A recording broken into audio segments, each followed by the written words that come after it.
I saw, you know, in one of those wheelchairs, I got Welcome to the college and complex. This is our 402nd meeting since we started in February 2009. We put a speaker on every week, a different subject. We require a speaker to take a position on an issue or express a point of view. They have to be for or against something. We don't care what it is. Can you repeat it? There was so much noise when you started. Oh. Plus we got music going here too, really strong. We'll get the music off. Is the speaker on? Yeah. We got music going on. Yeah, they're just not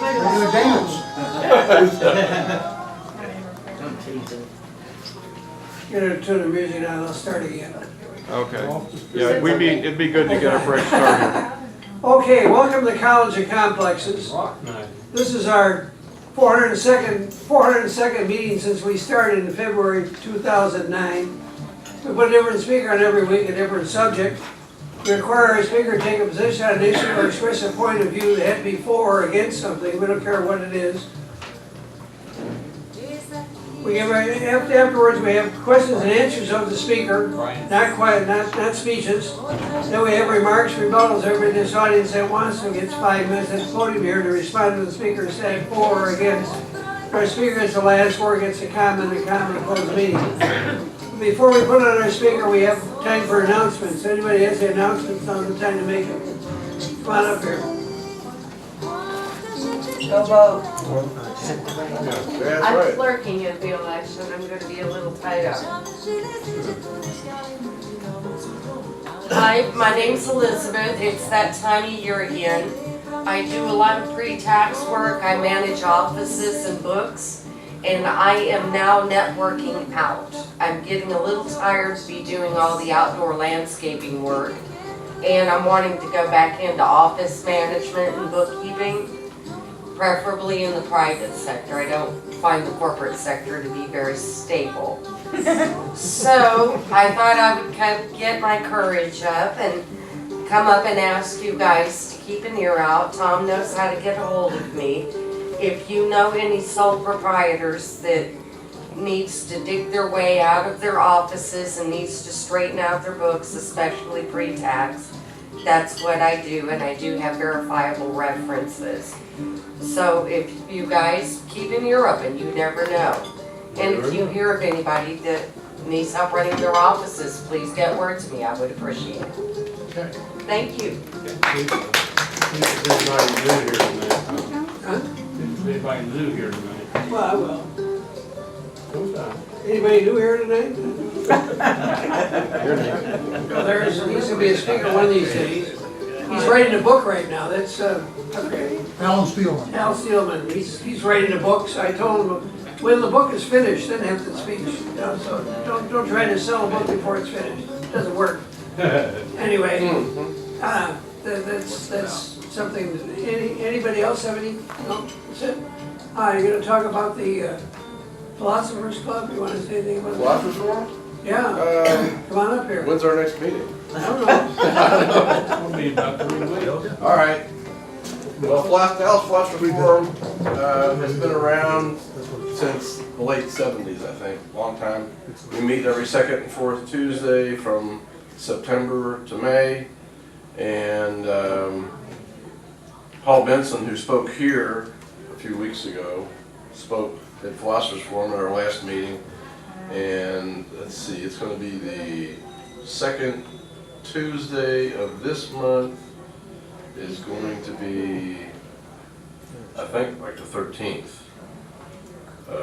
So we'll have a meeting on the 13th, I believe. I think is that the second Tuesday? Just check your calendar. Second Tuesday. And we have a website, philosophersforum.org. I don't have it with me right now, but we will be having a talk, and it's usually pretty interesting and pretty. We have a good Q&A session afterwards. So if you're interested in coming,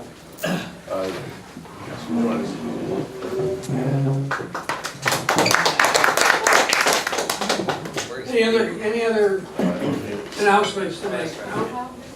And that's it. Well, next week is March 10th, we're on Indian mascots now. It's Gary Foster. He'll be our speaker. But anyway, it's on the internet. I'm not going to read on your itinerary. I'm not going to read all this. And March 17th, examination of current status of FBI's investigation of Russian meddling in the 2016 election. And March 24th, on the importance of understanding the distinction between service dogs and emotional support animals. That should be good. The guy doing that is he was a doctor, and he had in an auto accident, he had a brain injury, and then he had to go into. He almost lost everything. He's getting it back. So anyway, he's going to be our speaker. Should be good. There's a couple more on another page there. But anyway, our speaker tonight is author and high-tech business consultant Pat O'Connell. She's going to talk about 10 easy ways we, the people, can make America great again. She'll discuss 10 of the most powerful actions regular citizens can take to slow down the current runaway train of government corruption, overreach, and violence, bring justice for past and ongoing crimes, and restore our constitutional principles and national integrity. She will address what's wrong from a nonpartisan perspective, focusing on the issues most of us can agree on, and most important, Pat will outline some simple actions anyone can take to make a real difference. So without further ado, please give a very, very warm welcome to Pat O'Connell.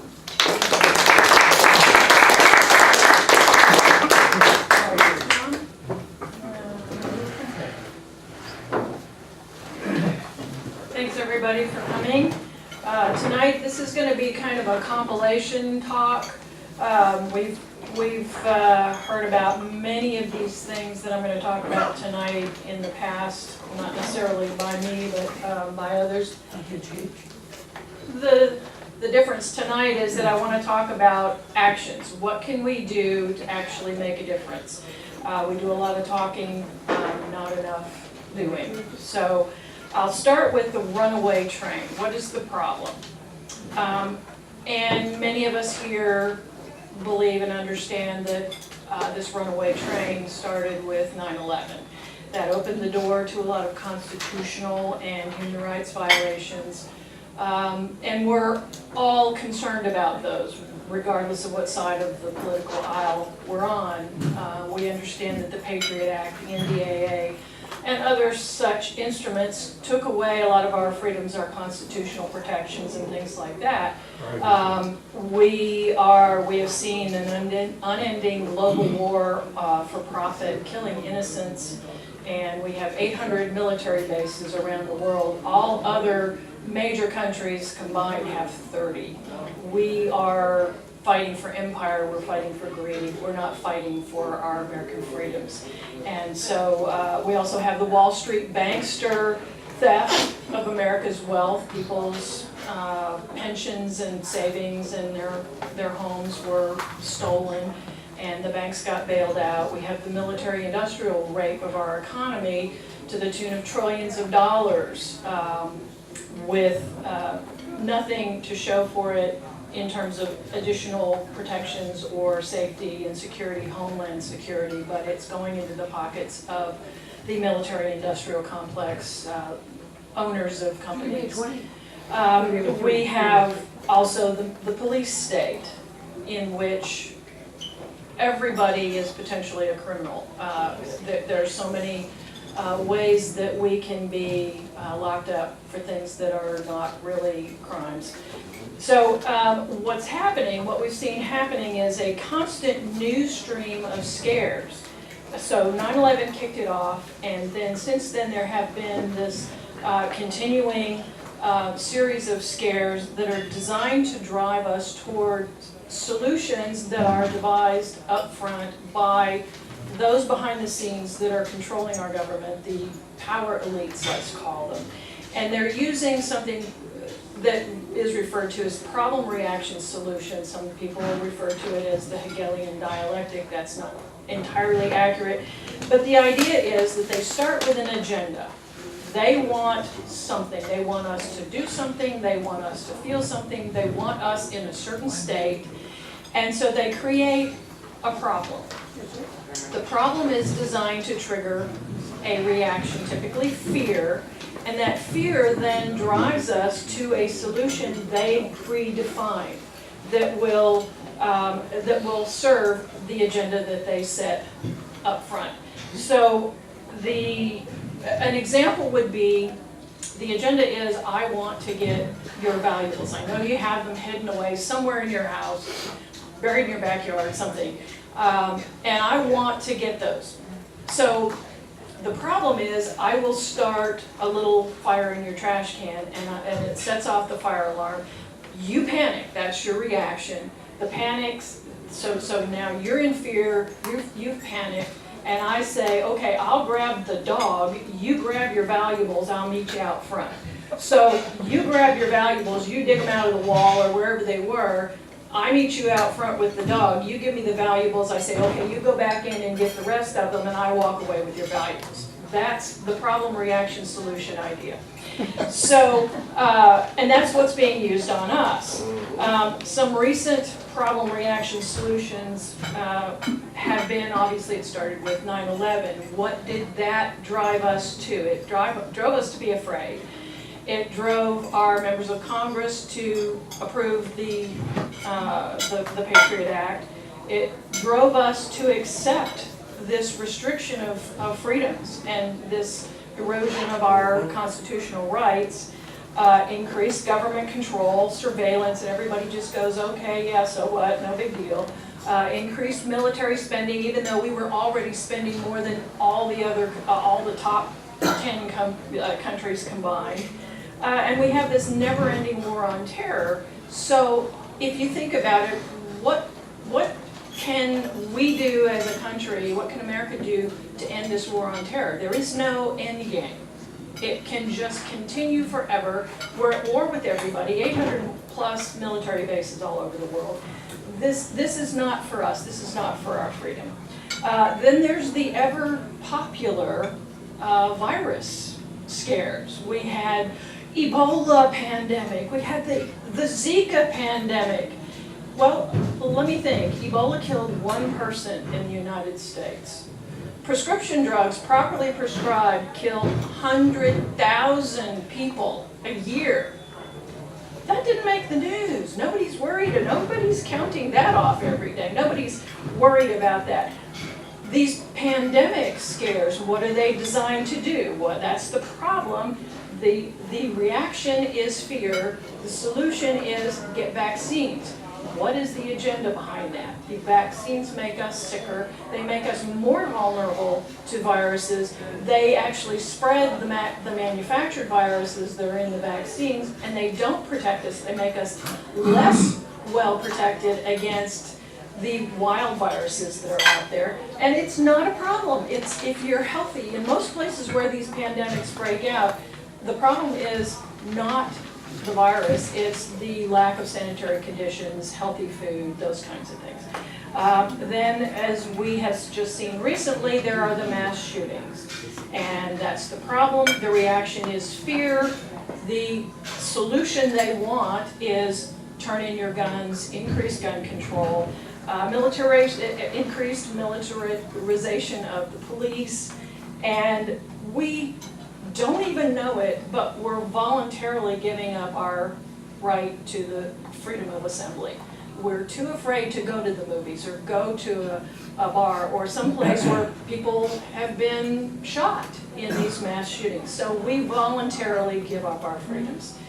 Another one that may not be popular with some of you in this room is the social justice movement, or my position on that might not be popular with some of you. I believe that that is the problem.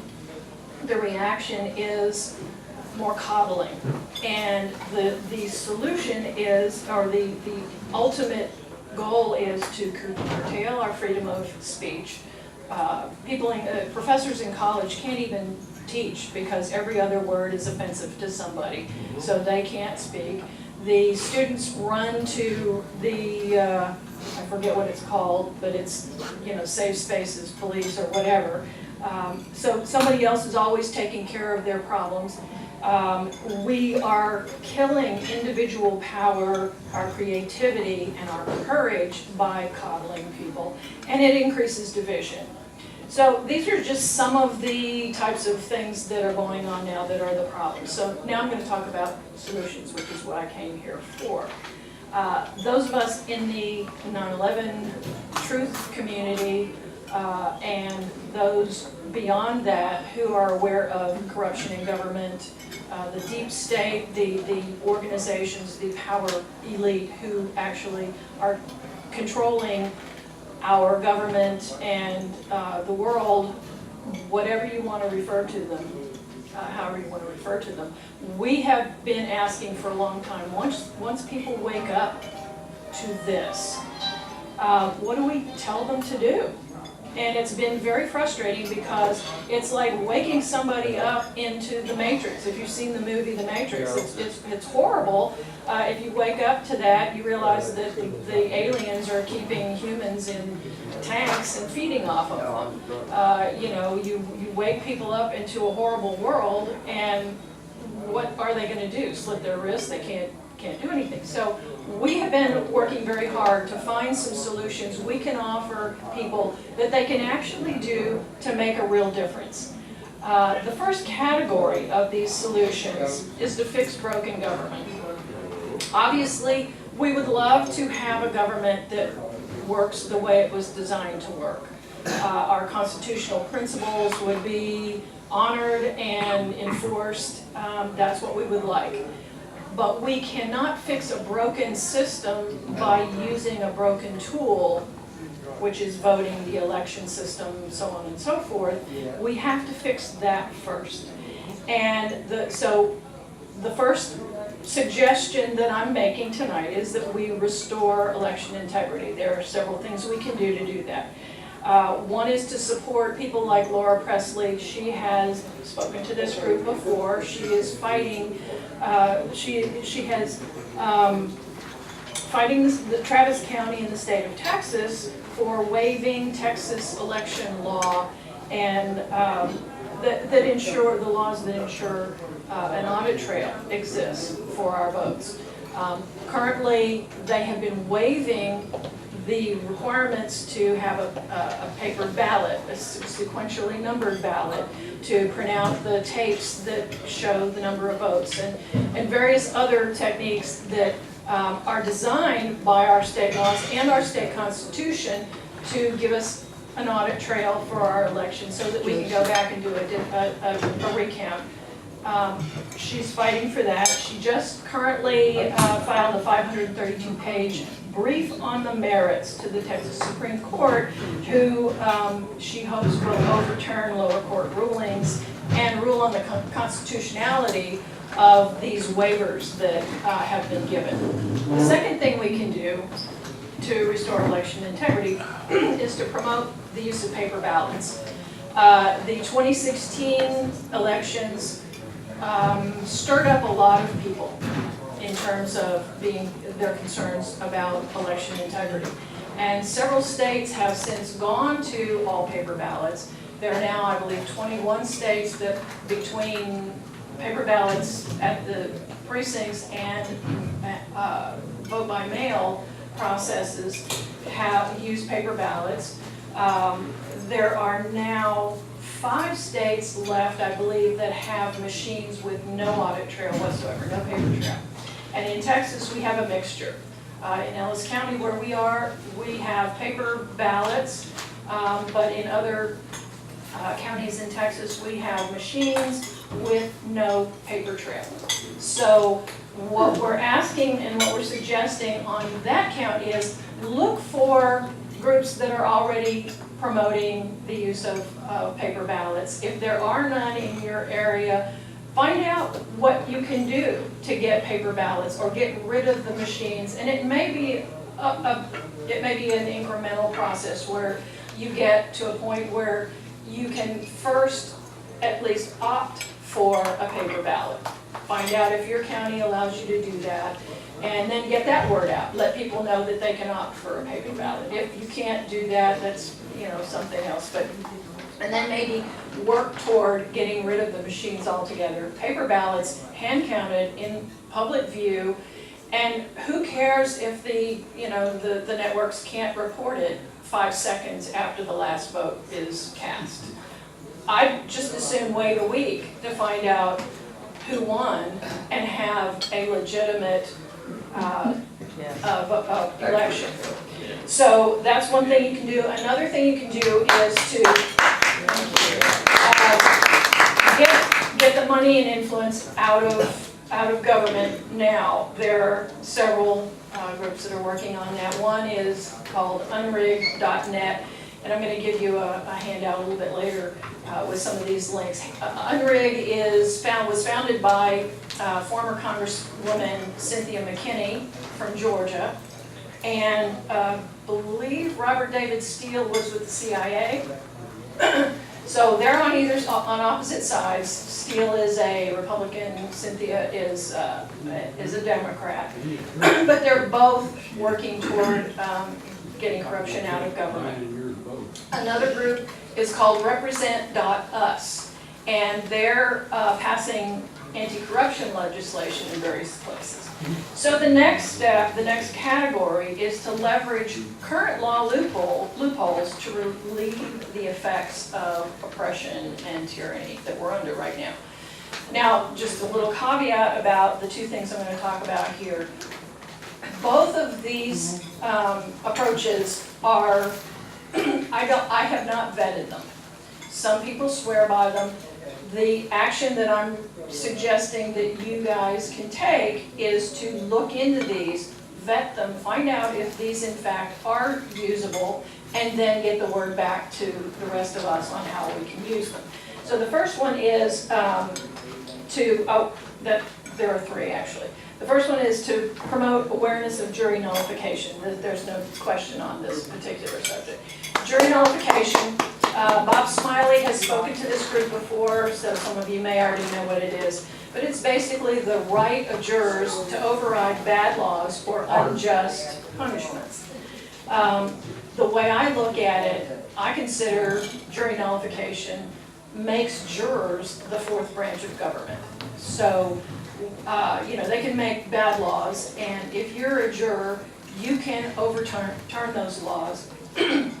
So, for example, you're a juror, there's a 20-year-old kid or a 70-year-old grandma who's been arrested for having a little pot.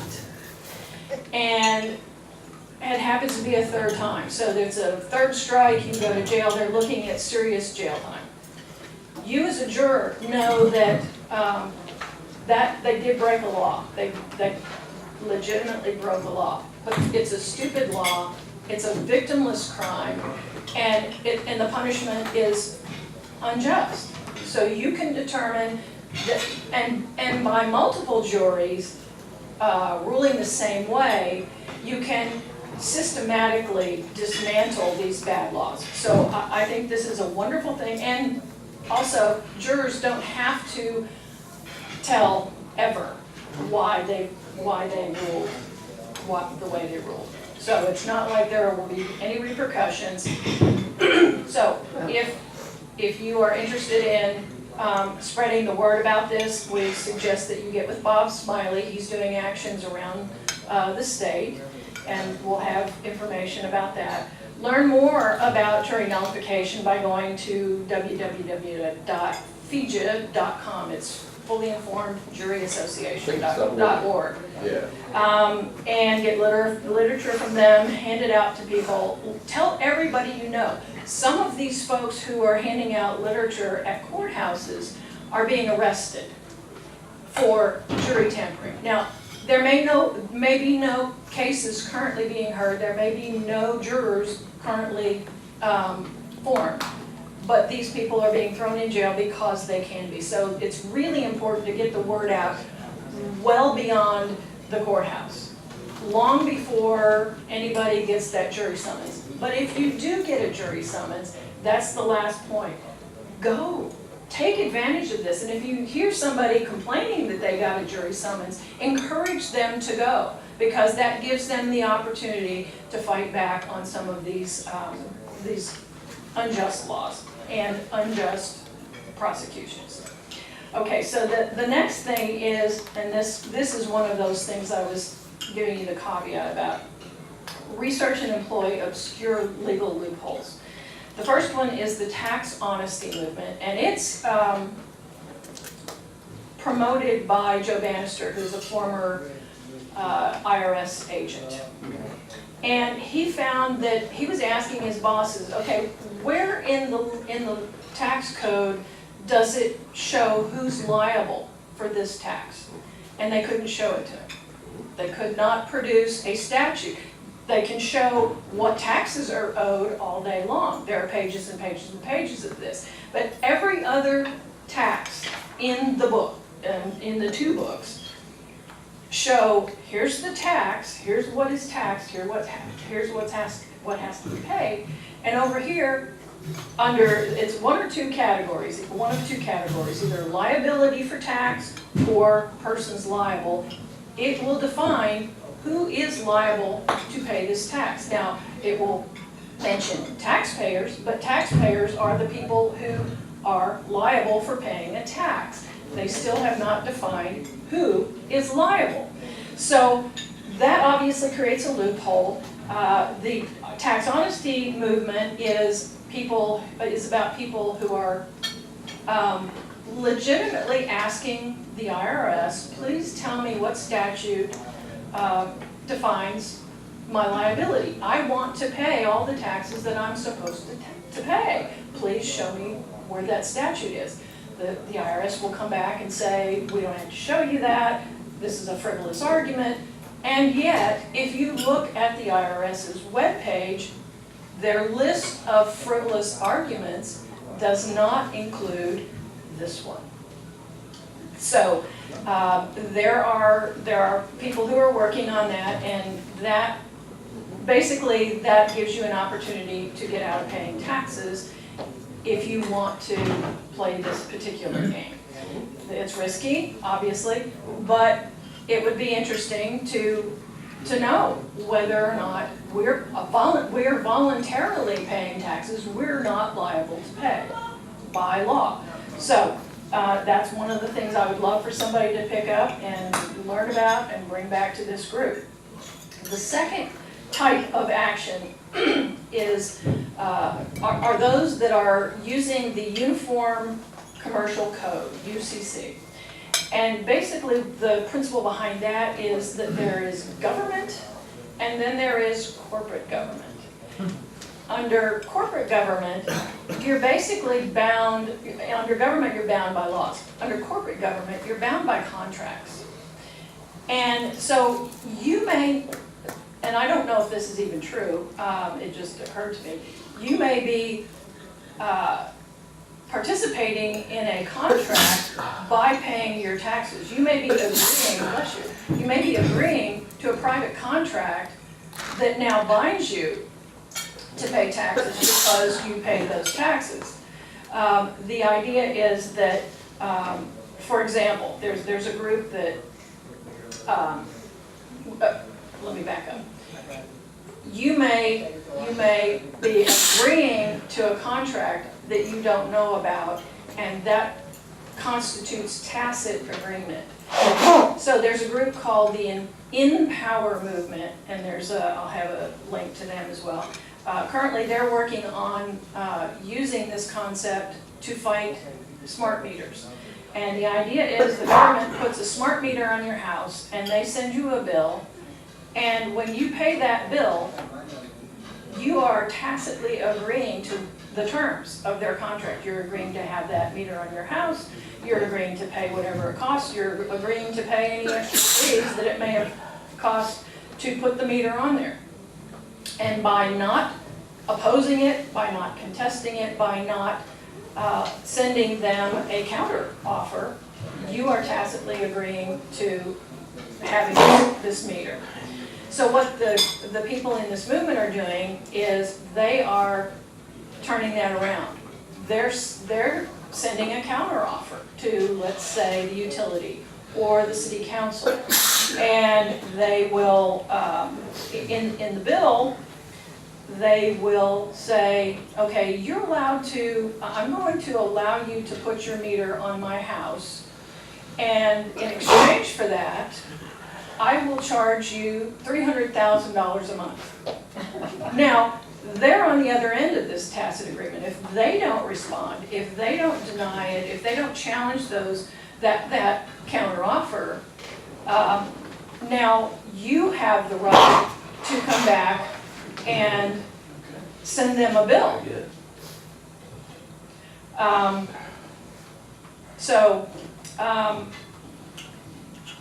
They are sending out what they call a notice of liability. So, for example, that could be used.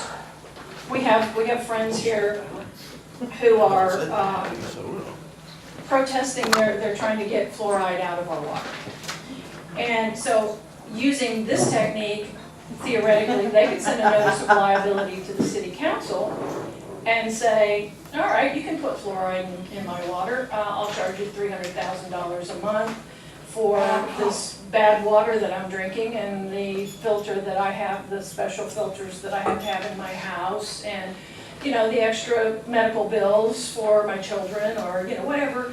And if they don't come back and challenge that, or bring a counter offer, you can then go to the next step and send them a bill every month, $300,000 for this fluoride that's in your water. Now, what these folks are telling us is that when they start this process, let's say the city council members are looking at this, they're consulting with their lawyers behind the scenes, and then they go, oh my God, I can actually personally be liable for this bill.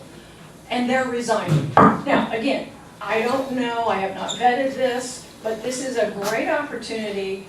If this is actually true, and it actually works, it would be a great way to stop forced vaccinations.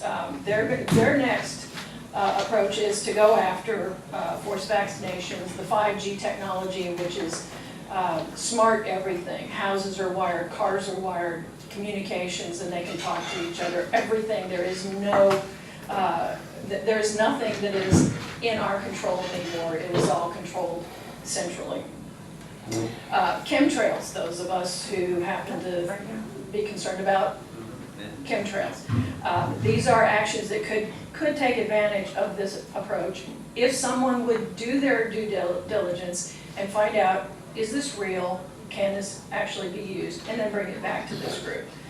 The next step, number 4 in my 10 points, is to end this global war for greed and empire, close our 800 military bases. Now, that one's easier said than done. However, there are groups that are working on this. One is noforeignbases.com, and another one is divestfromwarmachine.org. So these links will be on the handout that we'll give you a little bit later. The next one is to stop unconstitutional trade deals and alliances. These things seem kind of innocuous until you realize that the European Union came about because of these kinds of things. A trade deal morphs, and more responsibility, more and more rules, more and more constraints are placed until suddenly we're not governed by our government anymore. We're not governed by our Constitution. We're governed by the terms and conditions of this trade deal. And then there are other alliances. So again, this is one of those easier said than done. But we did see the halt of the TPP, the Trans-Pacific Partnership, maybe temporarily, we don't know. We've got NAFTA, we need to keep vigilant, keep an eye on that. But then there's NATO, and especially the UN. And the UN feels like it ought to be warm and fuzzy, and they're just all about being nice to us and taking care of the world. Not so much. They really are concerned with global government and control. And one of the things that the UN promotes that really bothers me is the Codex Alimentarius. And what that is, their official definition is that it's a collection of internationally recognized standards, codes of practice, guidelines, and other recommendations relating to foods, food production, and food safety. What it really does is it restricts knowledge of and access to natural supplements and therapies. Countries that have already signed up for this, and I believe the European Union is under this, they don't have access to the supplements that we have, the therapies we have. I have been helping some folks. Well, I have a condition that I'm kind of an advocate for, and there are people all over the world who are trying to get help for this. And a natural supplement can help. But there's a young woman in Turkey, for example, who I've been trying to get this natural supplement to her, and I know it will help her. And I've started to feel like a drug runner. I mean, you'd think I was trying to smuggle plutonium into Turkey. Just trying to get this very simple natural supplement that we all take for granted. But in the countries that have adopted the Codex Alimentarius, you can't even get more than 200 milligrams of vitamin C without a prescription and without going to this government-run pharmacy. So those are the kinds of things that worry me about these trade deals and these international alliances. The next step, number 6, is to exit big banking, and we can all do this. I pulled my money out of Chase Bank and I put it in a little local Texas bank that has like 6 branches, and I could walk in and speak to the owner myself. I know who it is, and that he's not part of the international banking cartel. Another thing that we can do is to avoid credit and debit cards that have a chip. These chips are readable by machines. They are carrying a lot more information than we want, and I personally don't want to submit to the whole I can't do anything unless I can present the chip, which evolves into I have to have a chip in my arm. Another thing we can do to exit big banking is to diversify our liquidity. What do I mean by that? I mean that if something bad happened, if there was a financial meltdown, how can you hold on to your wealth? How can you hold on to whatever it is that you can exchange for whatever it is you want? So is it having gold and silver and lead? Is it cryptocurrencies, commodities, anything that you can use that someone else values that you can use as some kind of currency to get what you need? And then the last thing under that category is to end the Fed completely.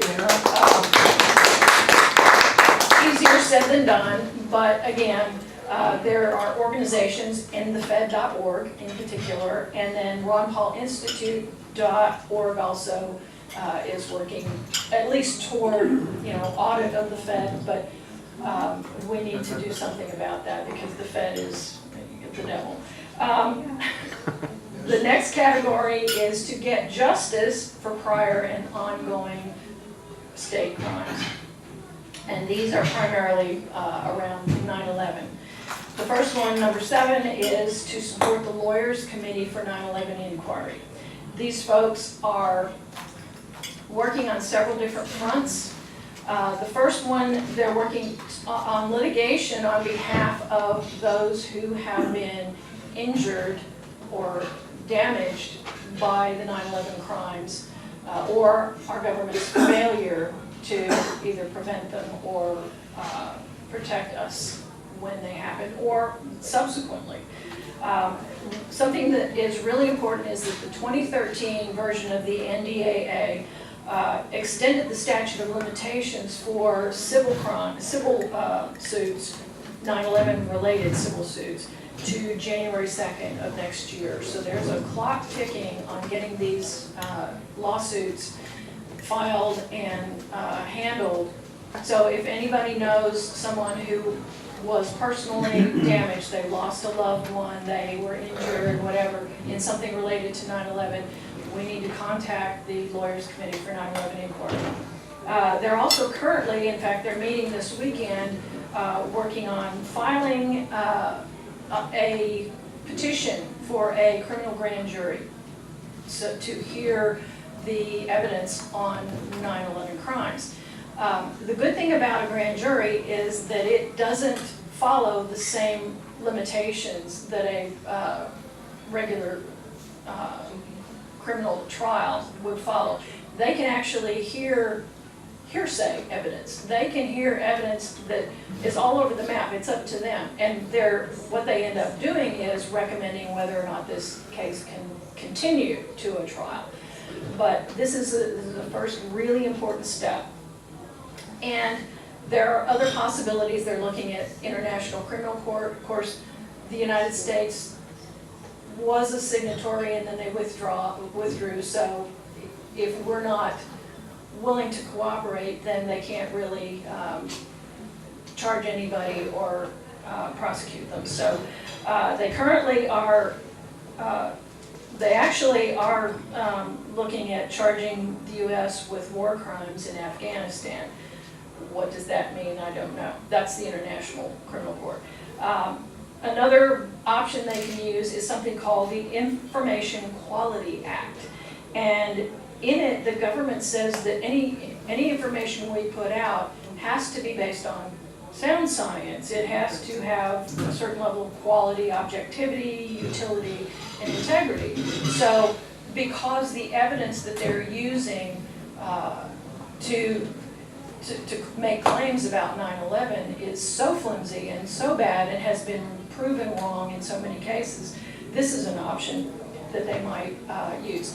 They need help in terms of funding, fundraising, donations, but they also need volunteers. They need volunteers for research, to file FOIA requests. They have FOIA documents that they have already received that they need people to go through and document or log, so that, or put into a database so that they can access that information.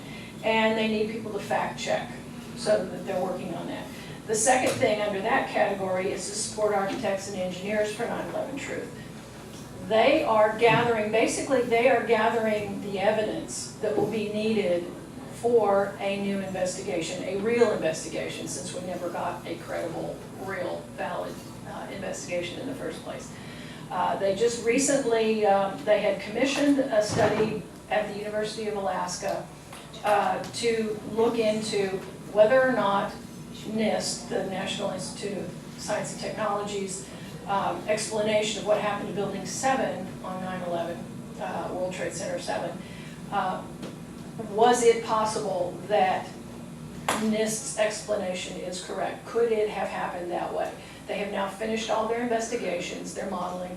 It is absolutely impossible. They're not claiming what did happen, but they have determined that it is absolutely impossible that NIST was correct on what happened to Building 7. They're about to, they're publishing, and then it will go through the peer review process, and then it will be released. Architects and engineers are doing outreach. They are trying to educate architects and engineers, trying to get the architects to sign a petition to get on board. So they need help, again, also with fundraising, with research, outreach, hosting events, those kinds of things. So anybody who's interested in helping can contact them. The last segment I'm calling Make Americans Smarter and Stronger. So number 9 is what a lot of us have been doing, but it's doing it smarter. Wake people up to this corruption. Educate, mobilize, and strengthen. The first piece of that, I believe, is to use more persuasive methods and tools to communicate truth. We have used a lot of confrontation. what, you don't know this? You are so stupid. How could you be so blind? People don't respond well to that approach.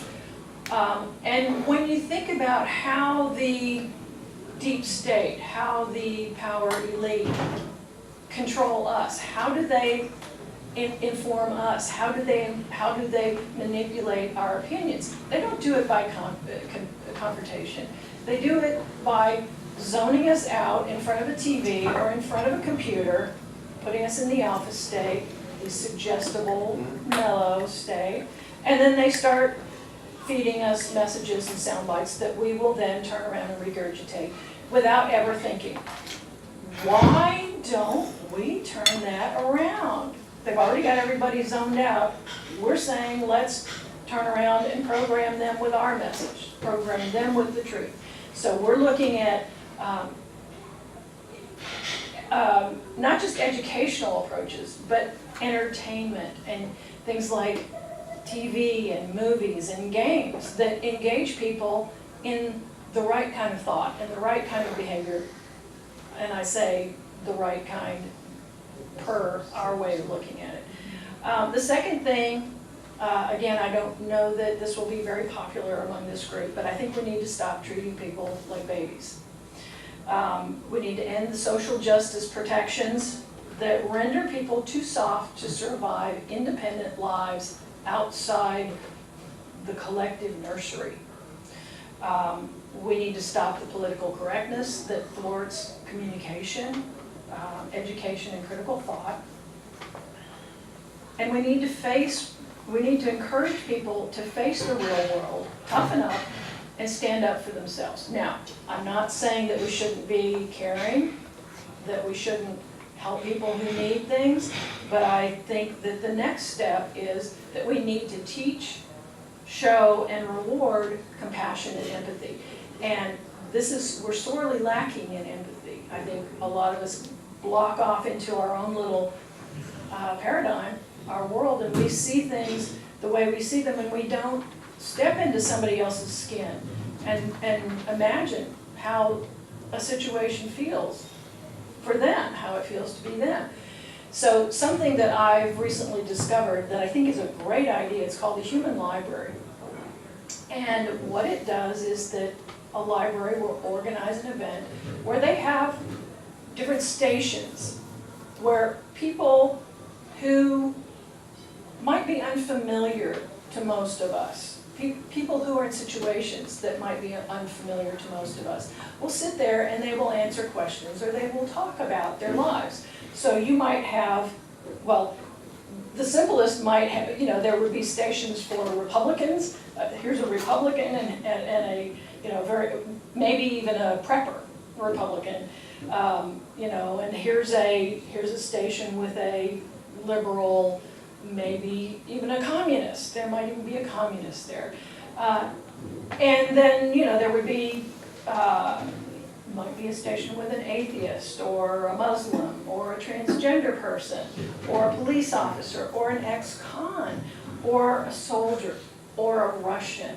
But the idea is that we could sit down with these people face to face instead of on social media where we can say the most awful things with this anonymity of being online, and it's social. Social is the worst possible word to use for this platform. It's not social at all. But just sit down in front of these people and ask them questions. Ask them what their life is like. Ask them how they got where they were, how they view you, And so that's a great way to develop empathy and compassion. And the second way is to just every day think about what it's like to be in somebody else's shoes. I mean, if you find yourself being angry or hateful to somebody, stop and put yourself in their shoes. Think about what it's like to go home in their skin and greet their kids and how they feel about protecting their kids. And I guarantee you, they believe that they're doing the right thing. They may be on the opposite side of the aisle or the opposite side of the world from you, but they have their own morals and they have their own concerns in their loved ones, and they care about things just like we do. And we have a lot more in common with them than the politicians and the media want us to believe. The last thing, number 10, is to build financial resources to enable meaningful resistance. We activists tend to have a broke mentality, as Stuart calls it.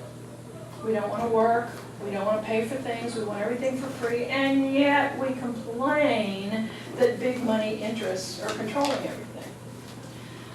So, we need to build prosperity so that we can, for example, pay for billboards, primetime ads, put together a TV show or a movie, high quality, that a lot of people will see, not these oddball things that that's on for one day and then gone. Something that people will go in droves and that will make millions of dollars. We need money so that we can back real solid politicians to be our leaders, to be our real representatives. Once we get the electoral system fixed, the political system fixed, now we can vote good people into office. People who think, people who want the Constitution enforced. And we can fund litigation for people who are wrongly accused. There are a lot of people, or wrongly abused.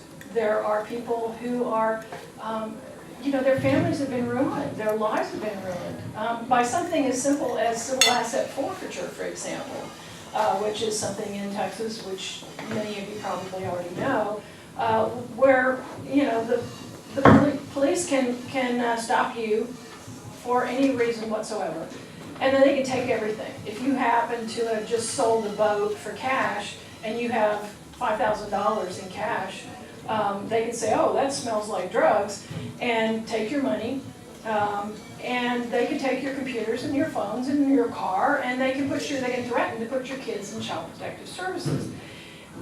You don't have to be proven guilty for them to do this. It's on you to go back and pay for attorneys to fight this, to get your stuff back.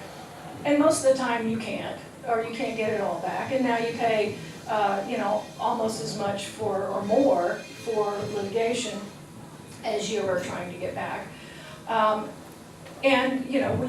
We need to help people who are in this situation until such time as our legislators get rid of civil asset forfeiture and they make it criminal asset forfeiture. We spoke at the State House a couple of years ago when a member of the State House, I believe, had a bill up that would make it to where you could only, the police could only take your stuff, could only seize your assets if you had a criminal conviction. That bill was killed, and we met a professional bill killer who knows the ropes and how to, you just get one, a handful of members of the House to delay it, and then it never even comes up for a vote.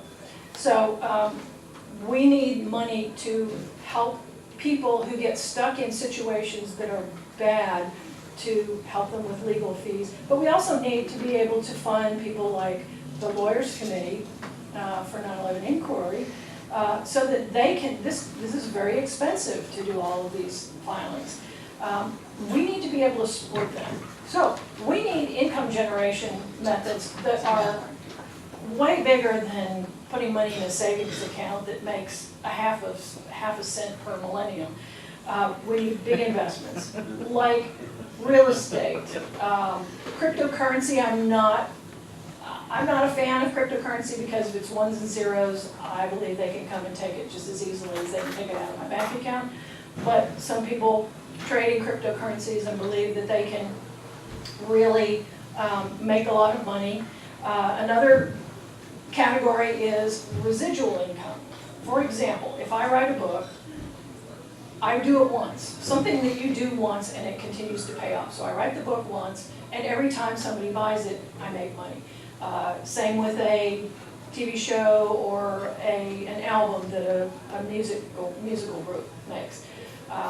They do it once, they make the album once, they make the movie once, but every time it plays, there are residual benefits, so that money keeps coming in, coming in.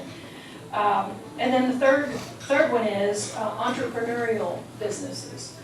J. Paul Getty said, I'd rather have 1% of the efforts of 100 people than 100% of my own efforts. The idea is that currently, most of us trade X number of hours for X number of dollars. We cannot make a lot of money that way. So the idea with coming up with an entrepreneurial business is that we find a need, or we create a demand for something. I mean, your cell phones, there are tons of apps on your cell phones that created new needs. Nobody needed a certain app before. Nobody needed an app that told you what flights there are coming out of a certain airport until they created it, and now you have to have it. So either look for a need that you can fill that's not being filled. For example, right now, we have a dearth of service people in our economy. Most everything is dump and go fetch. You get a new product, you have to figure out how to hook it up, you have to figure out how to use it. You have to, it's mind-boggling, all the things we have to become experts in. If you created a service organization to relieve that burden on people, you can make a killing. You could create a new thing that nobody's had before and create a demand for this and then fill that demand.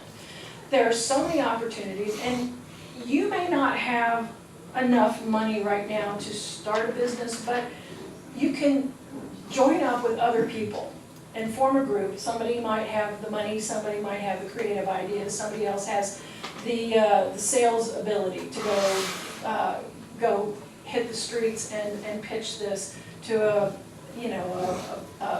another larger investor, whatever it is. So those are my 10 suggestions. The bottom line is the agenda behind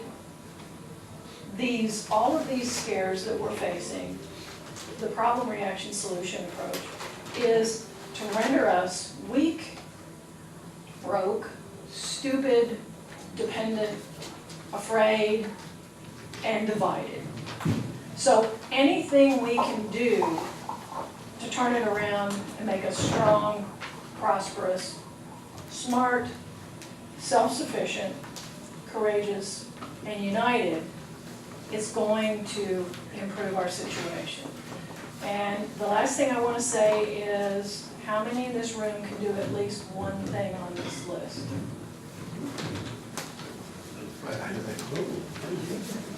Okay, thank you very much. Oh yeah, that's right, I understand here. Who wants to be first? Codex Alimentarius also prohibits or doesn't just relinquishes controls over certain things that have been prohibited. Explain. So, different chemicals that were at one time considered toxic and prohibited from being used by certain manufacturing processes. And For example? just it's something I got off the internet. I don't recall years ago. Also, you're talking about some of the more esoteric legalese that needs to be discussed and to help educate people. There was a new one came out on Project Camelot this week of another gentleman that's created an association or society that's supposed to have got another great way of addressing the problem.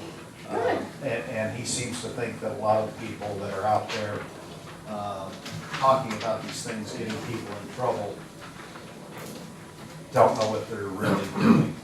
And that's, that is a concern, and that's why when I suggested some of these things, the first part of the suggestion is to vet these, learn more and vet these opportunities. And if they're real, let's use them. If they're not, we want to encourage people to stay away from them. So, yeah, thank you.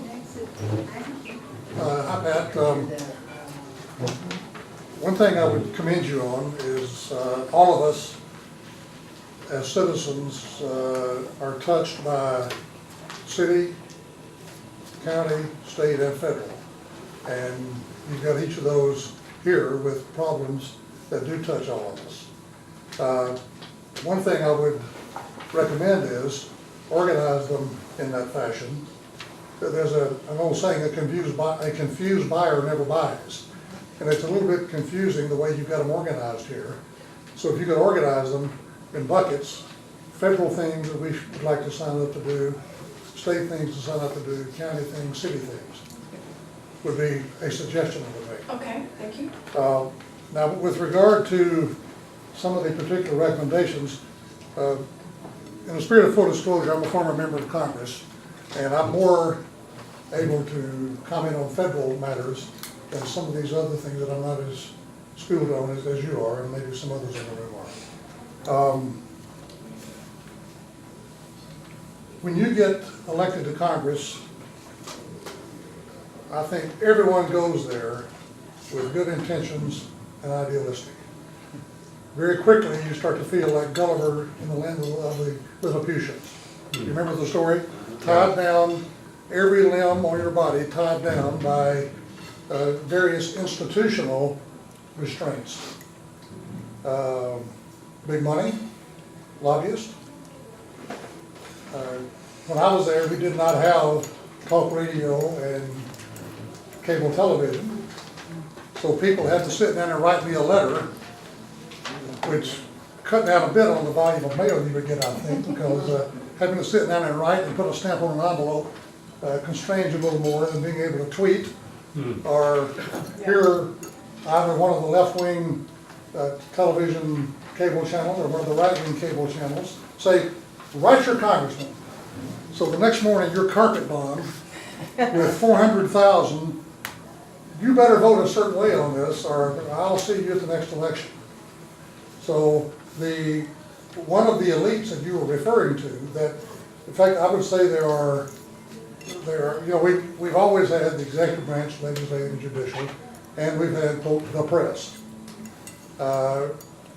Lobbyists after the Citizens United Supreme Court case, which just turned every billionaire who wants to influence an election loose to spend whatever amount they want to spend on an election. That took it to a whole new level. And then talk radio and talk television on both the left and the right, as I just mentioned, has added another dimension and is one of the most influential of the elites that influence what goes on. Your last point about becoming an informed voter, most people turn on the television every night with a bias, either left or right, and they want that bias reinforced by either Fox News or MSNBC, depending on their point of view. They don't want to be informed. They have to do the hard work of figuring it out for themselves. They want to let all their anger have an outlet, say, yeah, give it to them, give it to them. You're right, you're right, you're right.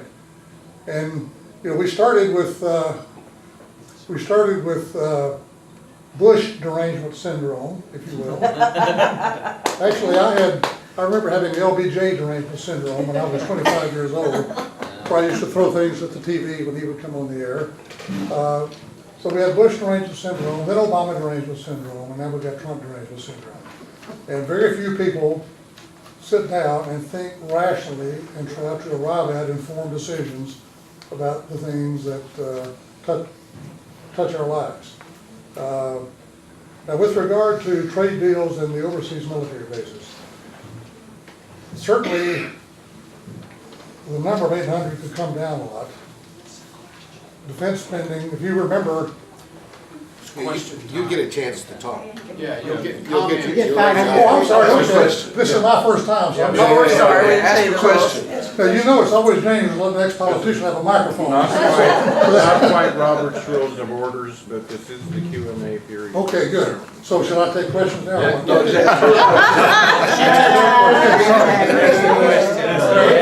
Ask her a question. You're Okay, asking her a question. Okay, you're doing okay. Just okay, so on the 800, yes, I'm next after you. okay.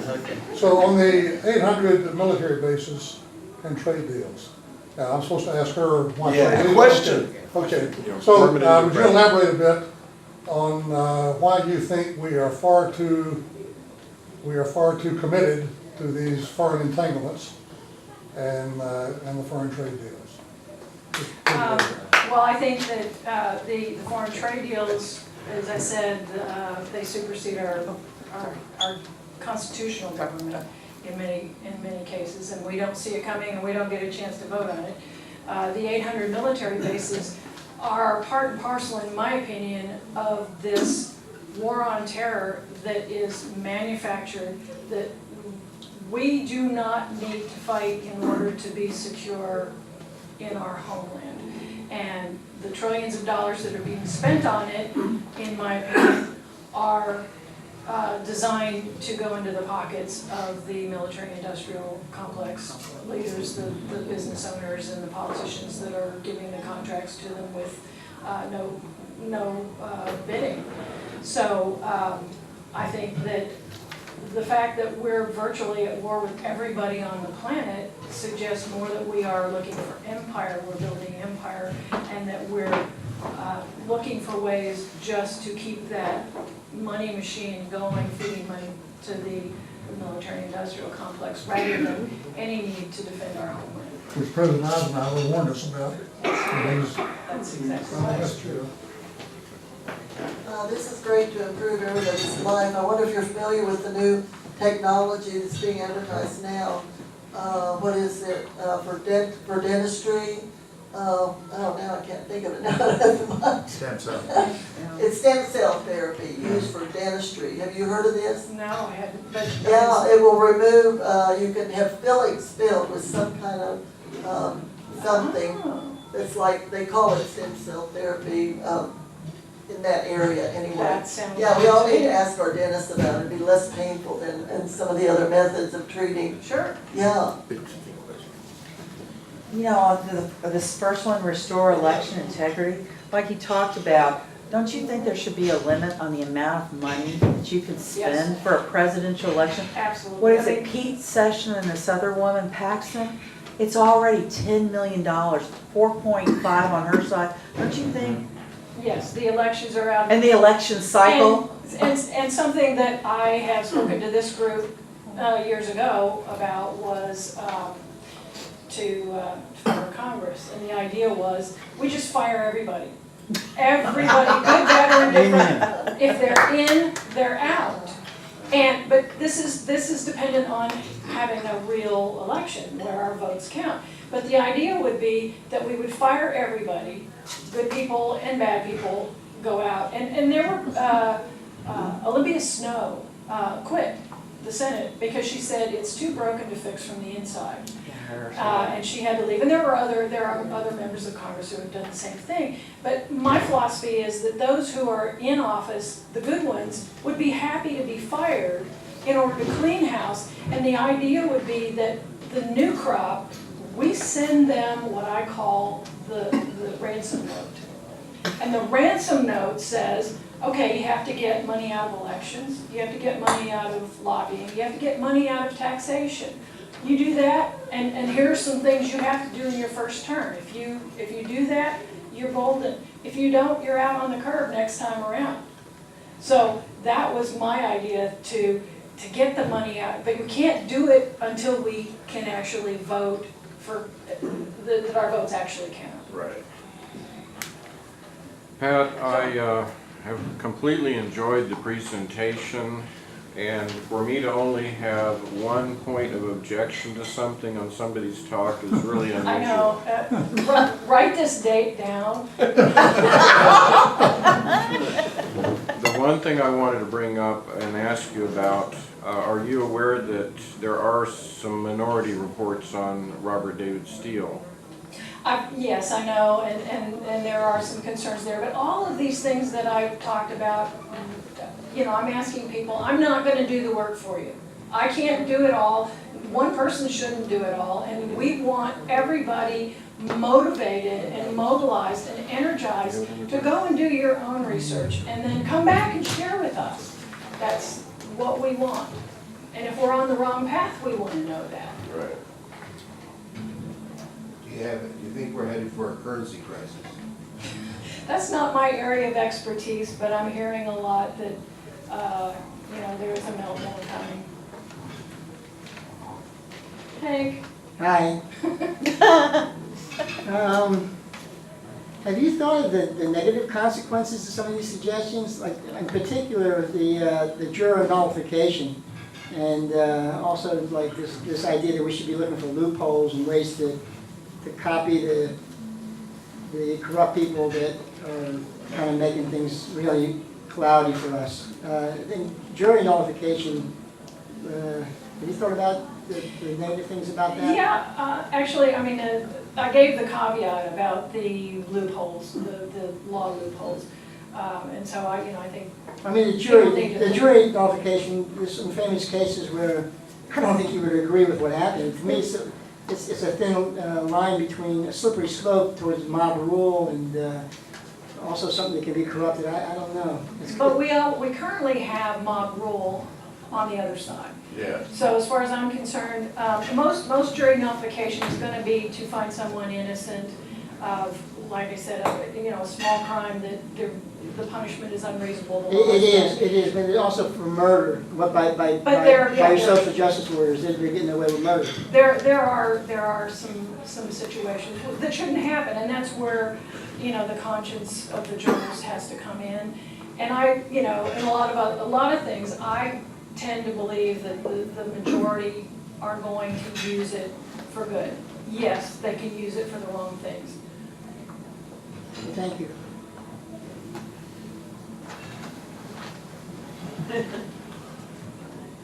Back to the military bases question. Are there hotspots around the world where we should keep bases as opposed to Now that's a shutting them all chicken down? and the egg question.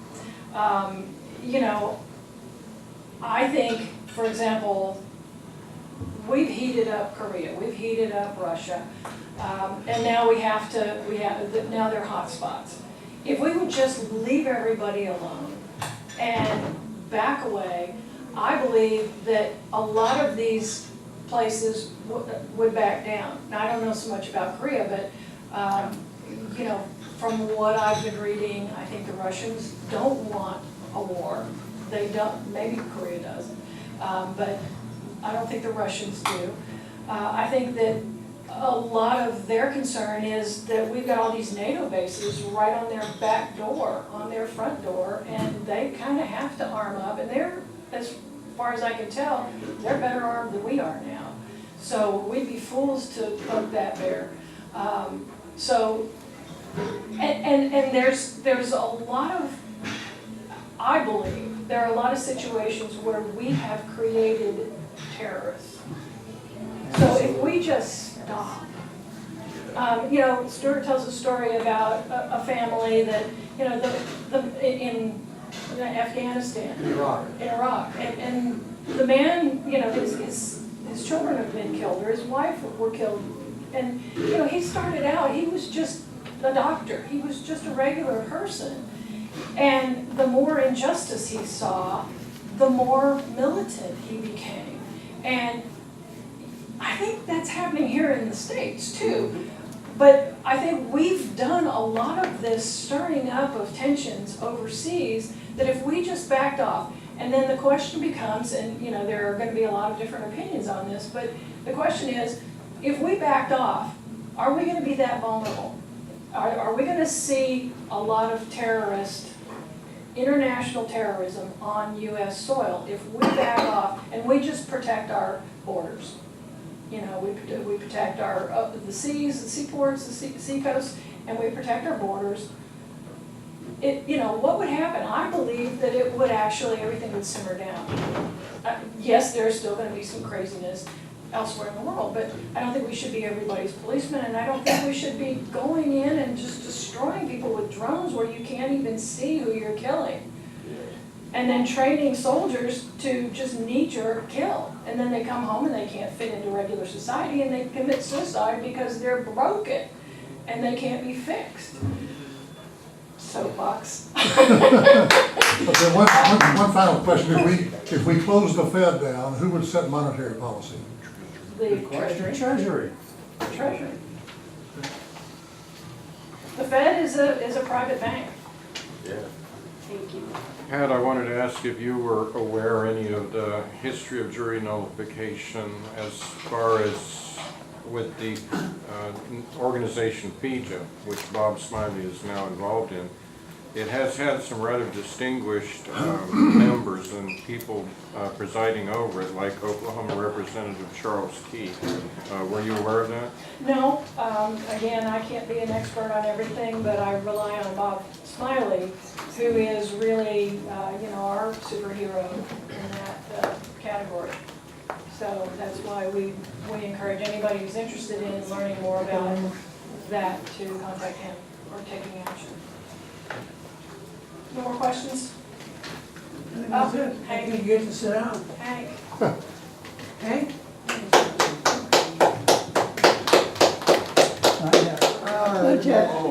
The Clinton, before I even start talking, that's great. Well, it must be good. It's like they do with Mick Jagger. Don't you realize that that John Wayne and the United States military represent God?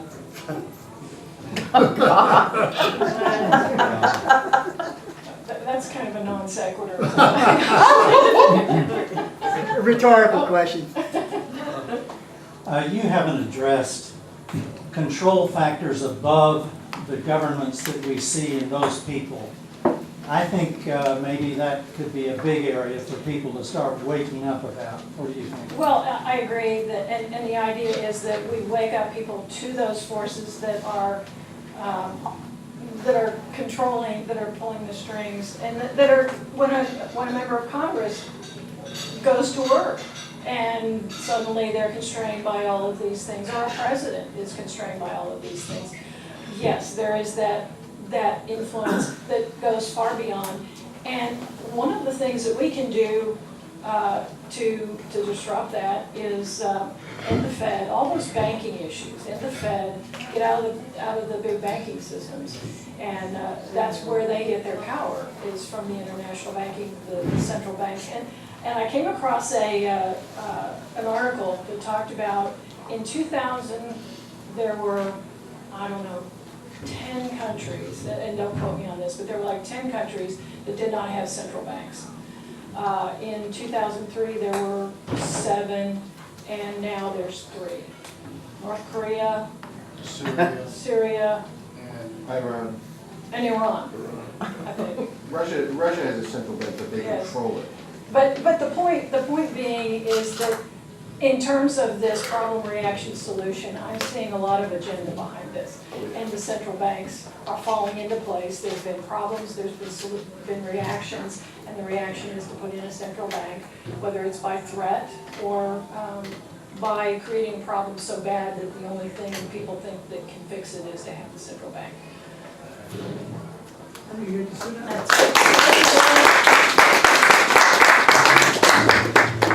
Okay, now it's your turn to talk, so you get 5 minutes up here, come on up here, and you get to respond to what the speaker had to say for or against. Go ahead. Well, so much was covered, it's hard not to say anything that's off topic. But I'm kind of I think about monetary policy a lot, and you were talking about gold and silver. So I just like to remind people of this. It doesn't make sense. We've been creating trillions of dollars. They've been going overseas. People keep all these pictures of George Washington, and they send us flat screen TVs. And then, and that doesn't make sense. Those dollars should come back to us, right? Because people have more and more and more and more of them. So the obvious question is, why don't they? Well, and they don't because, and as they send those flat screen TVs, we lose jobs. And how do people keep spending? They keep spending by going further and further in debt.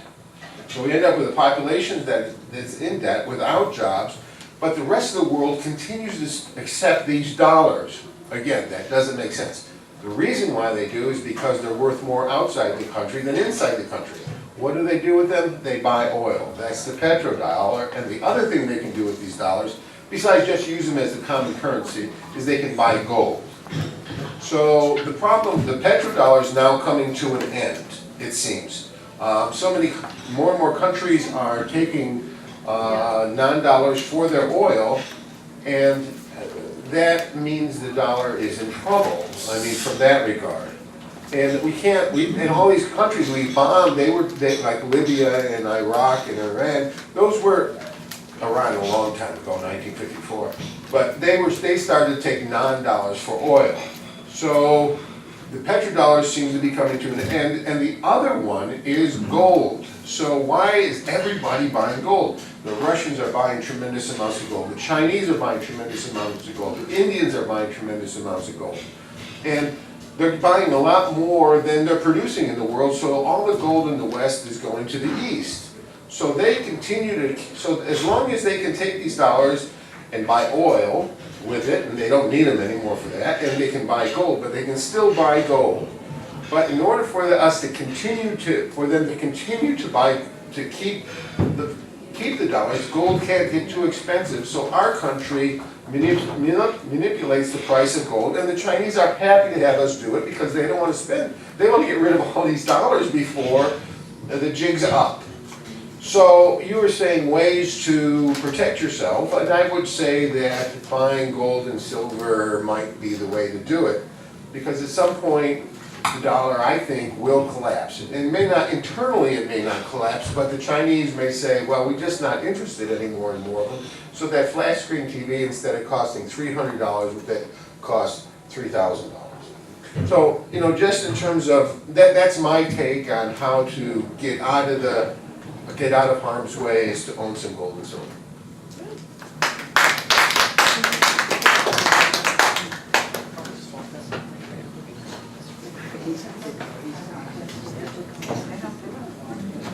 Well, I think it was a wonderful presentation. I just want to emphasize. You wanted to sing?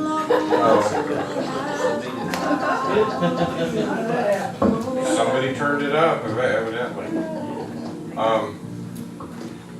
And what happens is I get dings on my channel because that's copyrighted material. I mean, you can have computerized scanning of that. And your comment is? Okay, my comment is that much of our battle with all of these issues is the media. I have friends I talk to in California. I mean, you know, it's kind of like beating your head against the wall, being from Texas. But one of the things that emerges in the general belief is that if it didn't make the mainstream media, somehow it's marginalized. And I can bring up all kinds of articles and things, and I mean, they're just filled full of facts and good reasoning and argument and everything like that, but it didn't make the mainstream media, so it can't be legitimate. It has to be fake news. And I'm just pointing out that really right now, that is where the battlefield is. It's in the media. We have a lot of things going on I don't think anybody mentioned. I mean, there have been like 10,000 websites taken down here in the last week, actually, I think. It's about a week. And people, some of the larger websites battling to get their YouTube channel put back up and everything. And a lot of the small operators are just going over, they're going from YouTube to DTube, so keep watching this thing with DTube, and we may all end up over there if YouTube and Google keep censoring. And some of you who've been watching this thing for a long time might enjoy the irony of this. Recently, Google hired Southern Poverty Law Center to staff. Yes. And the Southern Poverty Law Center brought in 10,000 people to help police the YouTube and find out all those sites that are violating Google's rules. And they're finding out they're just canceling sites all over the place. And I mean, well, what would you expect if you catch the joke? But, so anyway, that's really the battlefield, and I think that we all need to make some kind of media effort in our own way, and I mean, it's so important. I mean, here again, here we are over on the issue of gun control. And I mean, I received huge criticism for sending out analysis right off the bat of anomalous things that went on in Parkland. And when you start looking at that, they're saying, okay, well, you're not being respectful of the loss of the people there. You're not being respectful. Well, what's more respectful than really analyzing the crime and finding out who perpetrated it, who really perpetrated it, or who dropped the ball and allowed it to be perpetrated? And I'm not going to go over the different things. I mean, Pat, if she wants to, and when she comes back up, can go into some of the things that people saw there. But a lot of this recent YouTube censoring has been over what happened in Parkland. I mean, all these different eyewitness accounts were being pulled down and pulled down. People are reposting them, they get pulled down. And so we've got a real information fight going on. So that would be my contribution.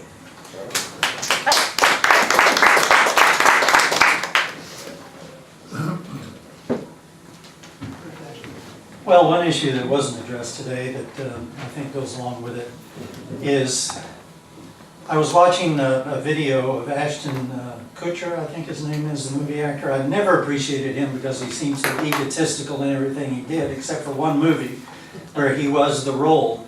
But he was addressing Congress on human trafficking, particularly pedophilia. And he was very passionate about it, and he's been really active on that subject, and I appreciate him dearly for that. Pedophilia, there was a newscast recently on this, and I know you're not, a lot of you here are not going to like me for saying this. I don't give a damn at this point. But in Congress, a huge number of Democrats tried to get a statute passed legalizing pedophilia in this country. Just like lesbianism or whatever. Just another one of these politically incorrect things to talk about. They wanted it legalized, that crime, which to me is one of the most vicious, horrible crimes of humanity.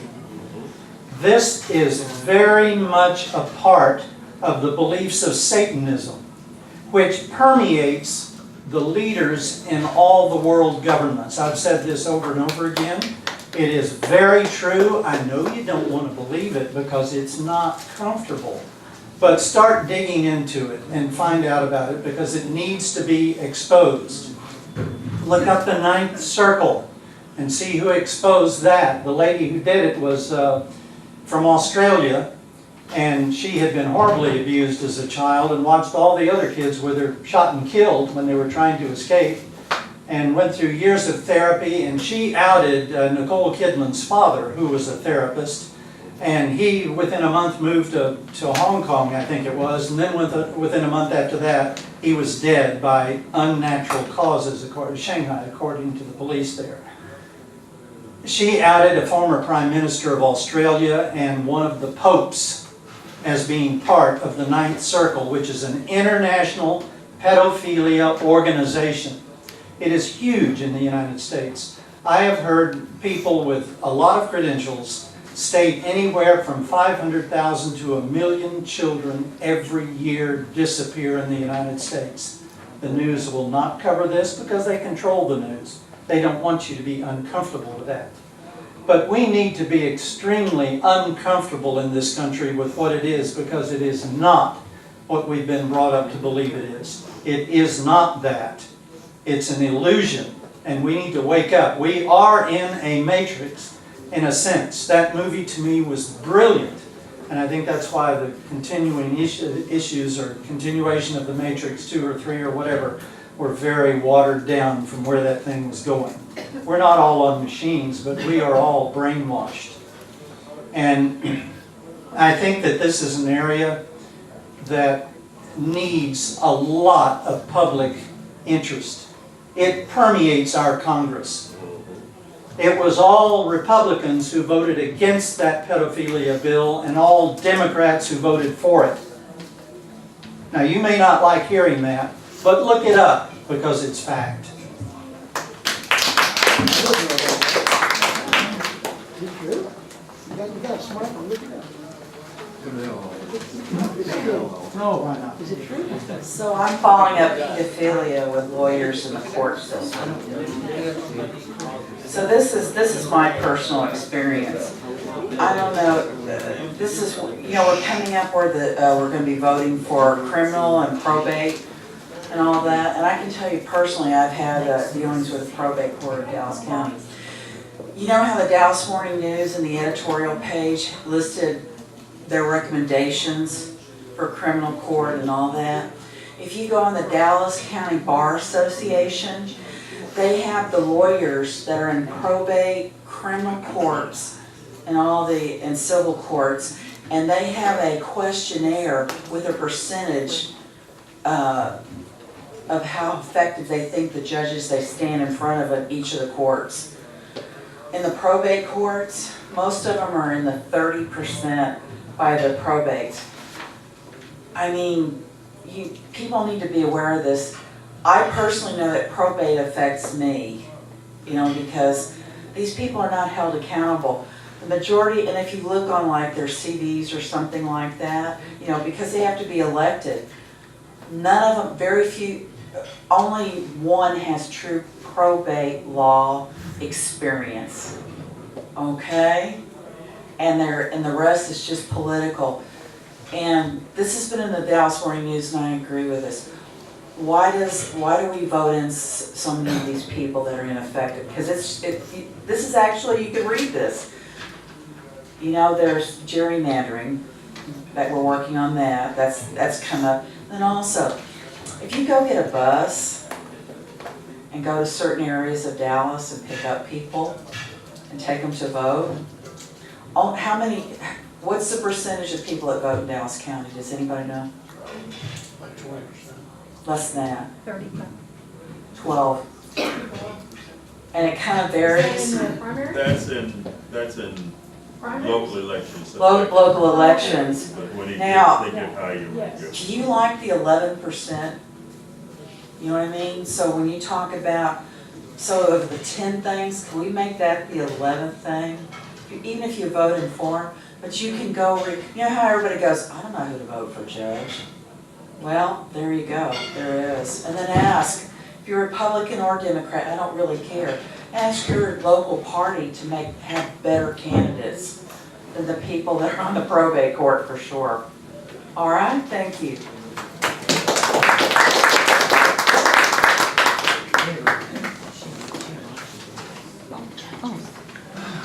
What you're saying about probate, now probate's where somebody dies and their assets are being divvied up.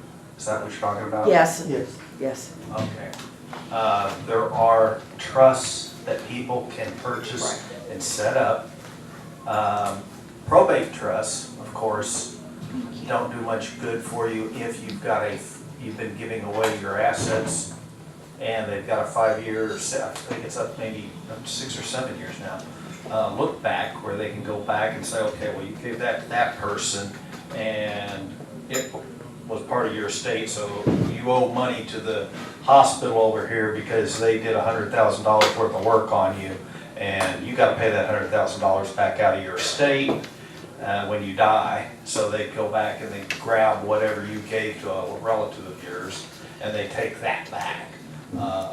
Could be a house. They're attaching houses now. There are trusts that will work. I do know some very, very good Harvard trust authoring lawyers that, can get past that 5-year look back. If anybody ever has a problem with that, you want to actually solve that problem before it becomes a problem.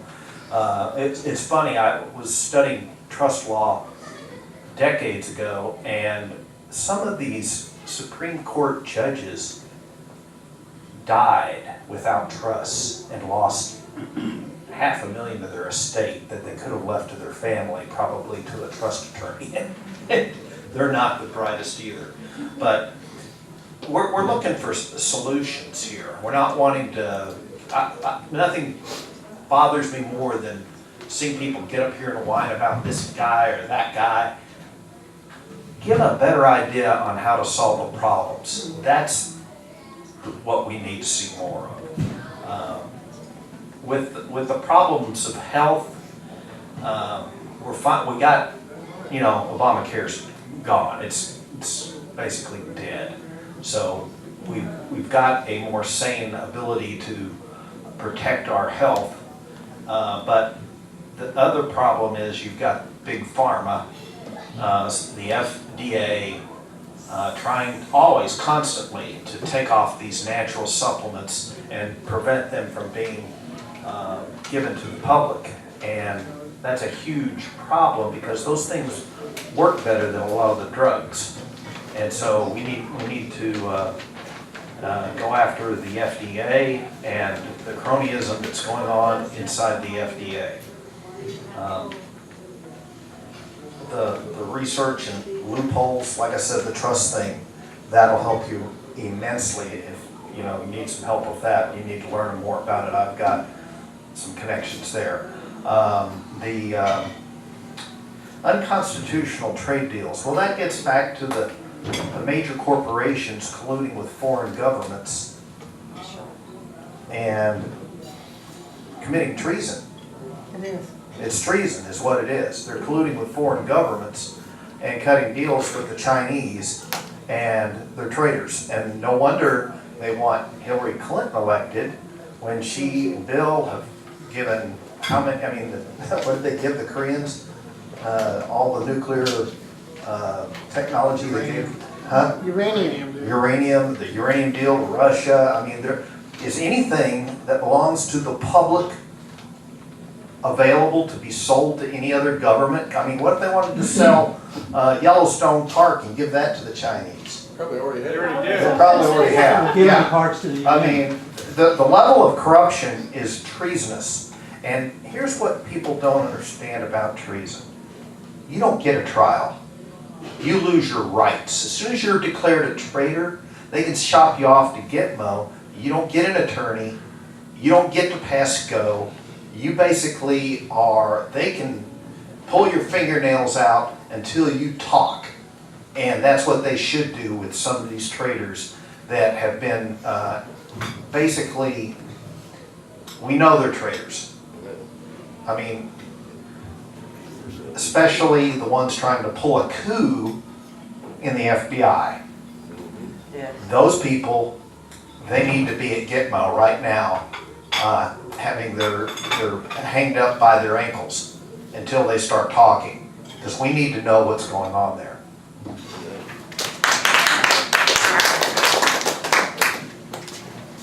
Well, I do appreciate Pat's talk, and I very much appreciate the practical aspect of things we can do.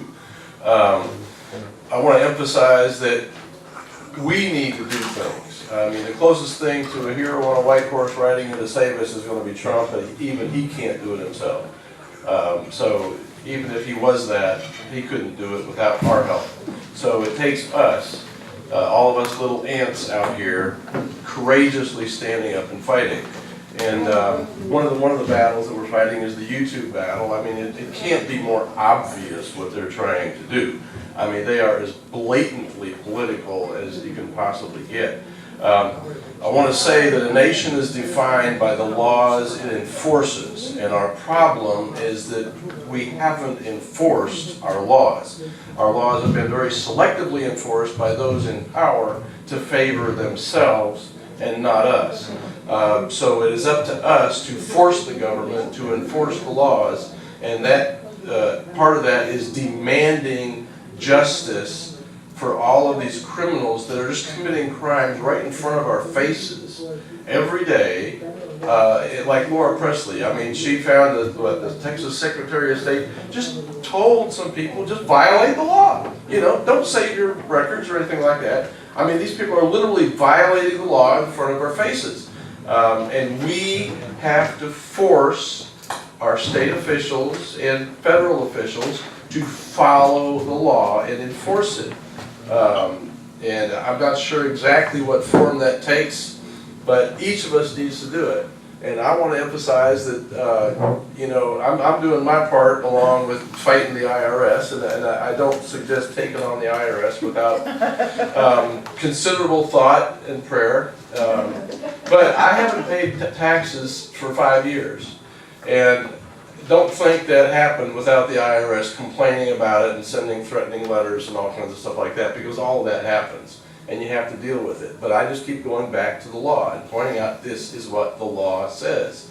And not too long ago, a few months ago, they sent me a notice that you filed a frivolous return, which is really scary sounding and all that kind of stuff. Well, I did my homework and I wrote him a letter and I said, this is what the law says and you haven't met the requirements of the law, so shut up and leave me alone. And they did. So, you know, I'm not going to recommend taking on the IRS unless you give it a lot of prayer and a lot of thought, but they can be beaten, and they are being beaten regularly by lots of people, thousands upon thousands of people, and they're getting their money back. So that's one way of fighting back and winning.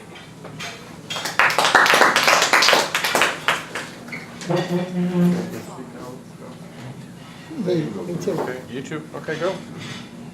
All right. I appreciate your presentation this evening and in dealing with what the problems are. I think we can perhaps agree on what the problems are. We probably won't agree on the solutions. I just want to hit on a couple of things. In voting, in Texas, we have a problem in Dallas County. If you vote early, it's computer voting. And I'm not certain that they can get because I work in accounting for elections, I'm not sure, but we recognize that you can get a paper ballot, you can program to do it, that we ought to do that in all elections, because it ought to be some way to have a paper trail who voted who did. So I agree with that part. I think, and there are other problems. And my problems is gerrymandering. And that prevents a large number of people voting, because you're in a district, you have no chance of winning, you don't vote. And that's why we have the lowest voting ratio in Texas of any other state. The other thing is voter ID, the thing around that. That prevents our system. The Constitution says we are to encourage people to vote, not discourage people to vote. And so those are two things I had in that situation. The other thing I had some concern about is political correctness. And your experience and my experience may be different. And that may be political correctness was started in the 60s because people were saying untrue, derogatory statements about African Americans. And, you know, I'm kind of a Bible person, so you don't do anything, don't say anything that causes someone to sin. And I think political correctness has some value because people, we have a defamation of the spoken word, we have defamation of the written word. You don't have absolute freedom to say what you want to if it's not true. And so I think political correctness created a partial remedy to that. It could be carried too far, but that was my experience, and so that's the way I see it that way. The other things, everybody knows where I stand on this issue. I'm not into history. I think we need to look at our history.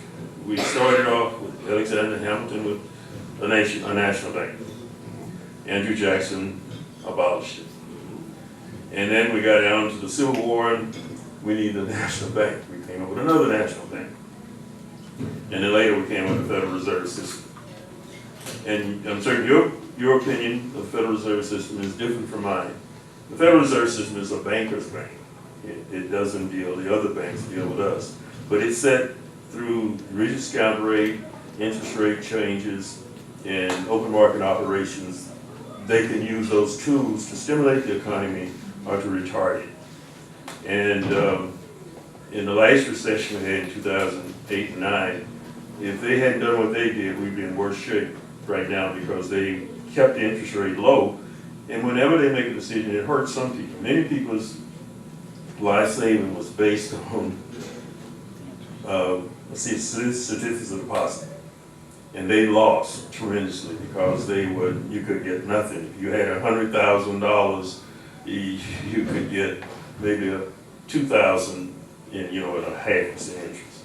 And then many people put their value, their nest egg in houses. Most people buy a huge house, as much as they can afford, and when they retire, they expect to sell it with a huge capital gain. And they were paying mortgage on the house when the market value was less than what they were paying. So in the decision you make like that, it hurts some and helps some. Now, if you're in equities, you seem to win either way to go, unless everything goes bankrupt. So I don't, when I look at when we didn't have a national bank or federal reserve system, we had economic chaos. And so that does bring some order. If you're gonna say we don't have it, I don't think the Treasury Department is the one to do it. I don't think we want the government to be doing that. But that's something the Congress is giving some insight on that. The other thing, on many of the other issues you talk about, we need to educate people to think objectively, to be discerning. If we did that, then we could deal with a lot of the problems. And people are pretty skeptical. They listen to some people that have been let down or disappointed, and another group comes in and say, "Why? I may just have the same problem." So you got a lot of that among people. So the best thing to do is educate people to be objective, to analyze, and to make decisions based on that, not what you get on the tube. The media is a problem. I agree with that, but they are paid by the same elite that we're talking about, and they can't do anything they don't want. They can't say anything they don't want to say. Now we wanted to fund public television. They do a little better job, and so we need to be supporting keeping that going and expanding it, because the other it costs money. So that's the way the system is, and we have to try to work. We can do things if we can ever, as a group of people, find some common ground and move forward. We can stop a lot of this stuff at the ballot box. But as long as we let them polarize us, demonize us, and keep us fighting each other, they will continue to do what they want to do. That's the best solution I think we can have to deal with those kinds of problems. Eisenhower did warn us about the military-industrial complex. And Mr. President Eisenhower had kind of experienced it very few presidents have. He was the supreme commander in Germany. His greatest thing, he could get people to go work together. We had Britain had a General Montgomery. We had Patton. Anybody get those two fools, those guys work together was pretty skilled, and that was his basic tool. And he knew Khrushchev. That's why he could work out the deal with North Korea. And most of the presidents don't even serve in the military, so they don't have this kind of experience. And President Eisenhower was not a radical guy, one way or the other. And he had experience, just like Truman had experience. And he was a captain of a black company in World War I. So he learned that black people were not stupid. And he manifested that by issuing an executive order to integrate the Army. So that's what I think about it. We need some kind of national bank. We got to trade, because of much of the stuff we earn, we make in the computer and technology. A lot of that we don't have in the United States. We have to get it. That's part of the reason we're in Afghanistan. They have a lot of that stuff, and we know why it was in Iraq. So we have to be concerned. We have all these bases, and you're against the UN, I'm for it. We got to have some international body to deal with that. But we got to have leaders that's not going to do things unconstitutional through an organization. You give up, when you join us, sorority or fraternity, you give up some of your rights. And when we agreed on the Constitution, we gave up something. So that's how I see it. Thank you.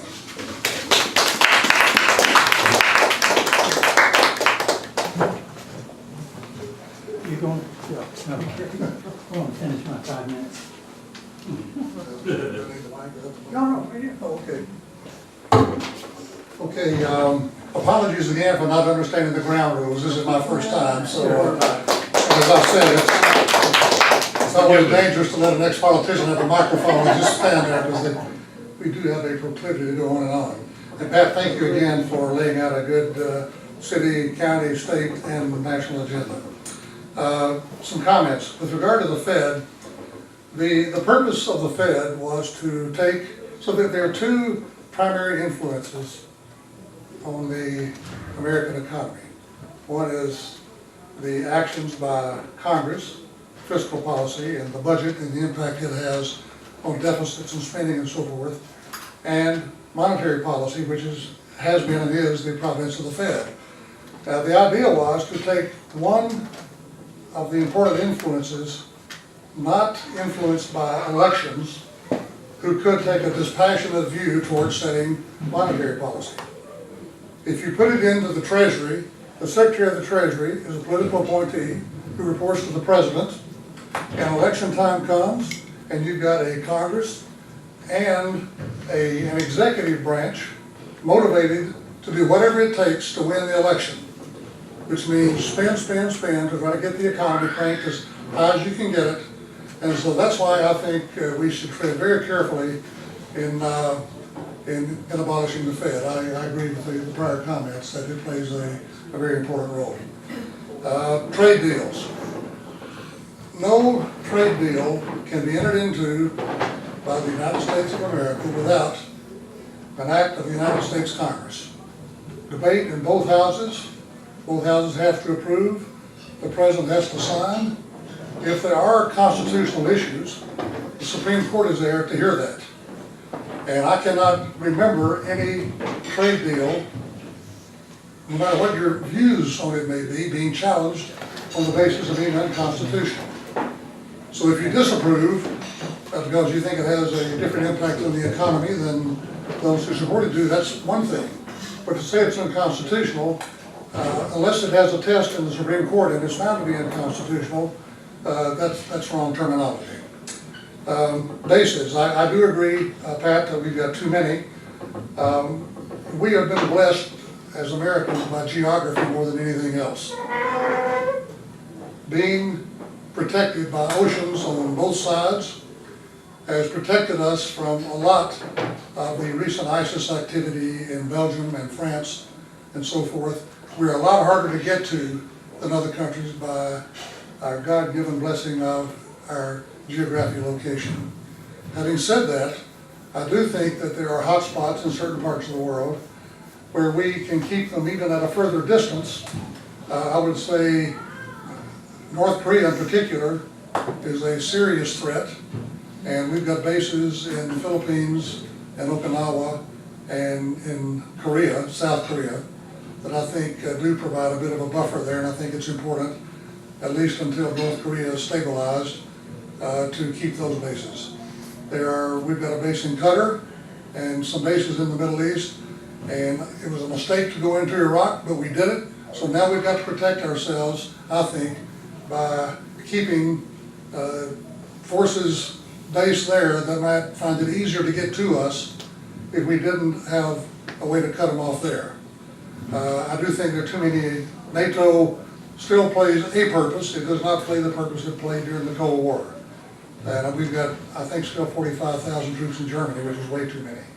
So I think paring back on that would be a wise thing. And then finally, political correctness. You know, this term is tossed around a lot.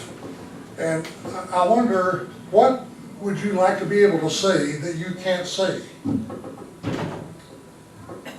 You know, the first great wave of immigrants were the Irish after the Irish potato famine. And they were called mixed. We want to be able to still call the Irish mixed. You know, then came the Jewish migration under the Tsar, long before the Bolshevik Revolution. We want to be able to call them kikes. That's what they were called when they came. The Italians, Dagos. We want to be able to call them Dagos. And the N-word, needless to say. So what are we not able to say that we would like to say? It's really a matter. Sorry? somebody's a man or a woman. Yeah, there you go. Instead of one of 15 other, 64 other genders. What does it not prohibit you from saying that? You can say that. Well, you're not allowed to say it in certain school districts. Well, Well, let him continue. so, Yeah. so what we are complaining about is really not wanting to live by the golden rule. Everybody in this room is an immigrant. Some of us from a long time ago, some more recent maybe. I left out Mexican Americans, which have been called greasers in the past. We want to be able to use that. So if we try to live, Beaners is another one, yes. If we want to live by the golden rule, which I hope we all do, and get the same respect from others that we give to them, I don't know what we're complaining about on political, I really don't. Anybody? Freedom of speech. What would you like to say that you can't say? Anything on YouTube. YouTube's shutting people down. Well, They're just shutting people down. well, if you're saying things on there you shouldn't be saying. No, disrespectful to they're people. shutting down viewpoints that they disagree with. That's what's Well, happening. that's not political correctness, that's freedom of speech, that's a different issue. No, it's not, no, it's that they are literally shutting down conservative viewpoints that they don't Well, want that's to hear. freedom of speech, that is not political correctness. Well, I'd say And I- it's political correctness. And I agree with you on that, but that's a different issue. What would you like to say that you can't say? The most difficult thing about freedom of speech is allowing to hear from others what you don't want them to say. Yes. I'm talking about political correctness here. Right, well, it That's does. That's what political correctness does. together. That is it. That's it. Well, In Germany today, if you deny in any way issues of the Holocaust, you will go to prison. That's right. well, that's Germany, that's not here. I know, but Well- look, that's an extreme example. Well, but Hitler's an extreme example. Anti-Defamation League is now helping YouTube or Google censor people. Right. And they're literally censoring people. You have to be pro-Israel, period. Or, They're censoring these people. yeah, censoring media. Well, anyway, Which- okay. let our guest here finish his. So anyway, this is obviously a hot topic, and it will be for a long time, but I try to show, as you were suggesting, respect and walk a mile in the shoes of the other before I start worrying about being politically correct and wanting to call them something just because they're not my skin color or don't speak language the way I speak. That's what I'm talking about. But anyway, again, apologies for not knowing the ground rules. Thank you so much, and thank you again, Pat.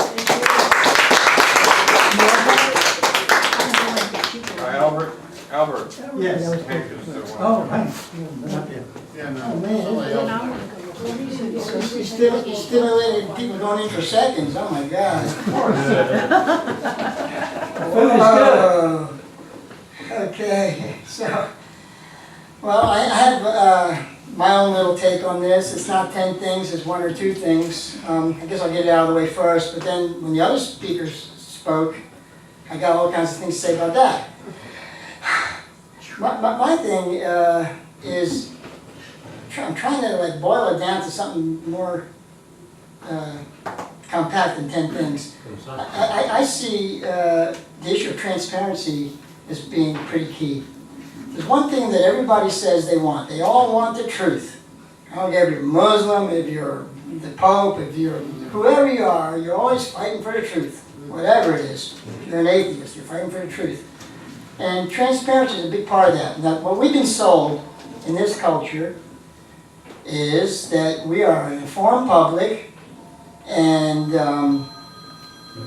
everything's done by the people, for the people. You know, that's the kind of thing we're sold on. But to me, it's a glaring contradiction when you have all these top secret things and redactions and only Congress can see this and only one guy from Congress can see that.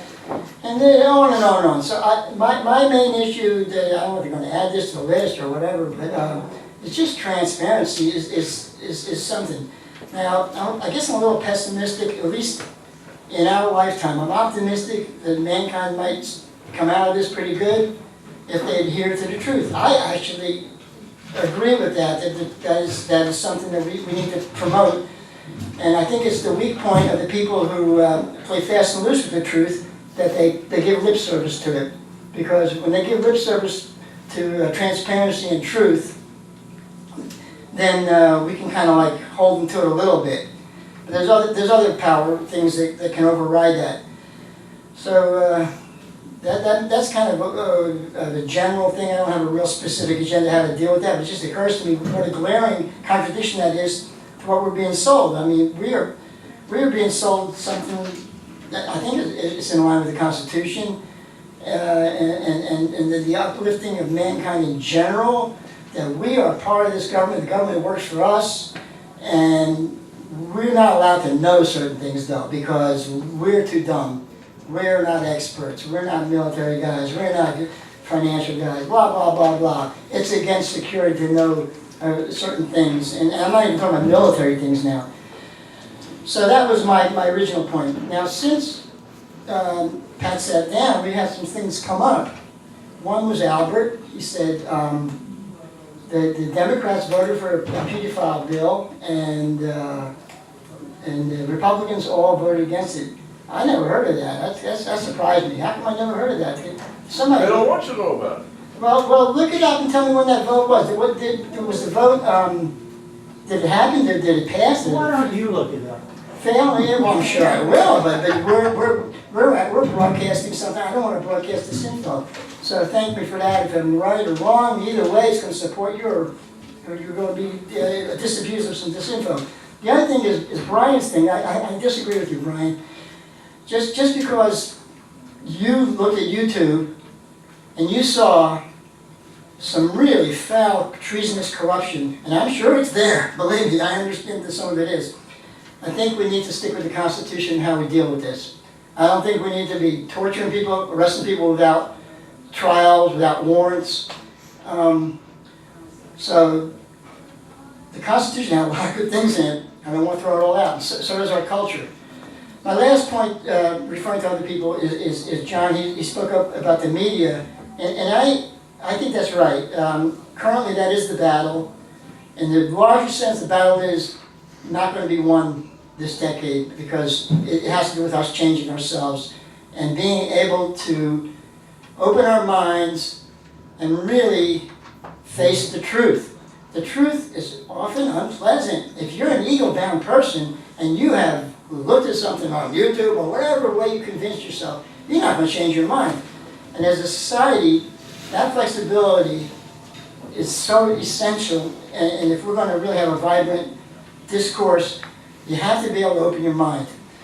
So one thing about the media, I always tell people to do. Go look at OKC in plain sight. Plain spelled like an airplane, sight like S-I-T-E. And what it is, it's the mainstream media after Oklahoma City. Just somebody compiled all these little reports, these 1-minute reports. The whole thing's only 5 minutes long. And it just tells them about the other bombs that they discovered at the Murrah building. The OKC thing was not one bomb. The story they finally settled on, and I say story, is that there was one bomber. He was out on the sidewalk with a load of fertilizer, and it blew away columns that were protected by columns that didn't blow away.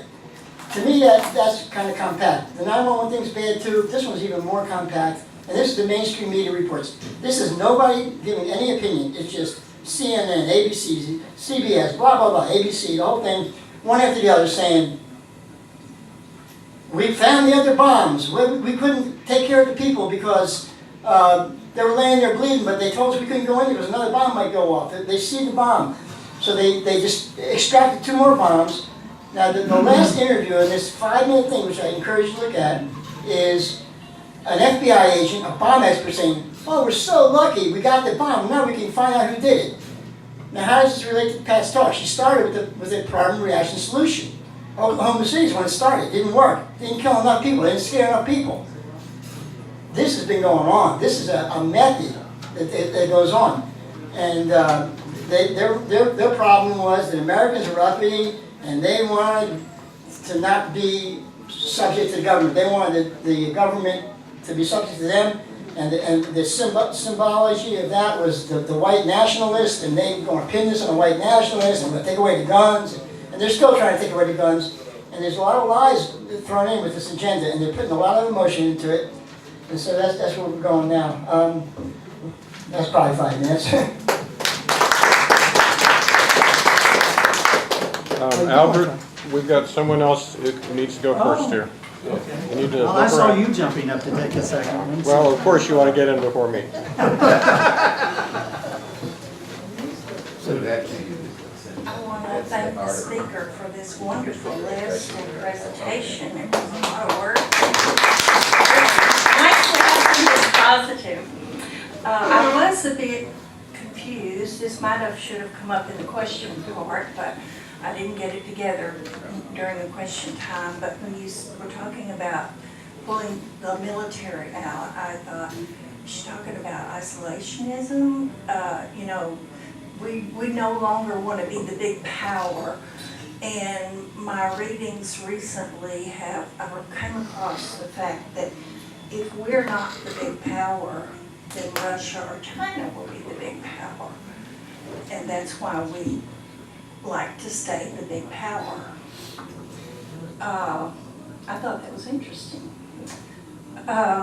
Also, comments made tonight about pedophiles. I certainly will look that up too, because I had never heard of that.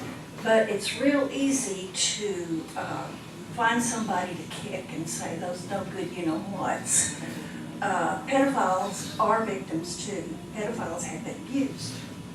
So just keep that in mind. I don't know what the thinking was, if there was a bill about pedophiles. It was. Well, I'm just saying, I don't know what was in mind with that, but pedophiles are victims as well. It's a horrible thing that happens. I have relatives that have been abused. I have relatives that have abused. So both things are horrible. Anyway, it's real easy to kick somebody else and it makes you feel better. We talk about those nasty people over there. It puts us in a superior position to find somebody to be the whipping boy or whatever. So we have to be careful about that.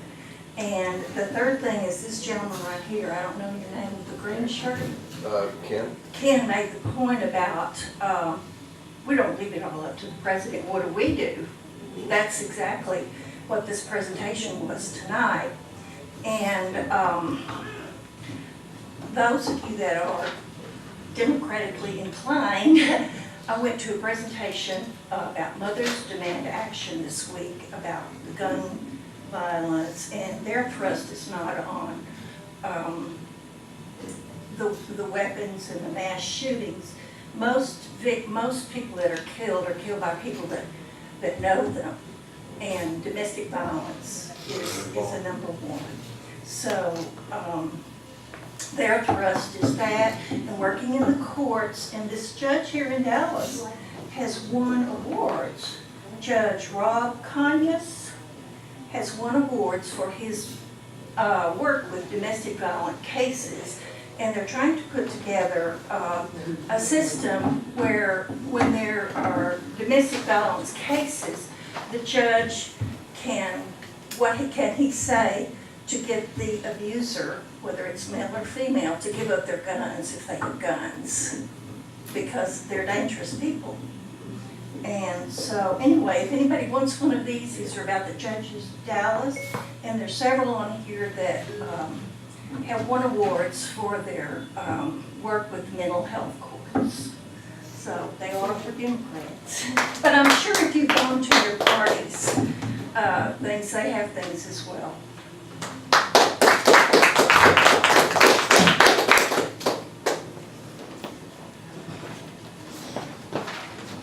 I think something we all need to look into also is the internationalists, those who want to make these big international agreements.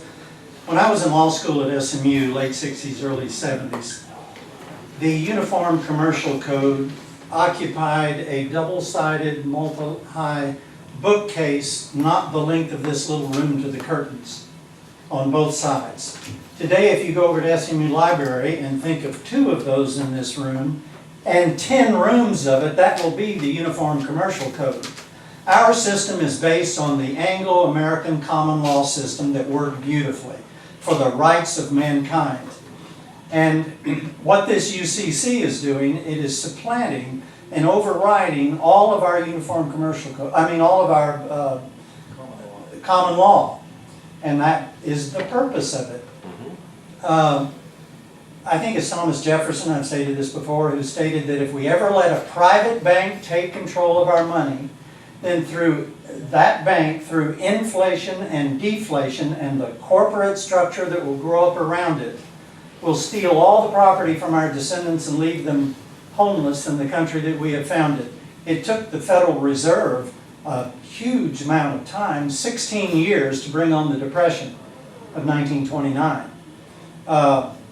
Anybody who doesn't understand this needs to study the best written treatise I've ever read on the subject, The Creature from Jekyll Island by G.W. Griffin.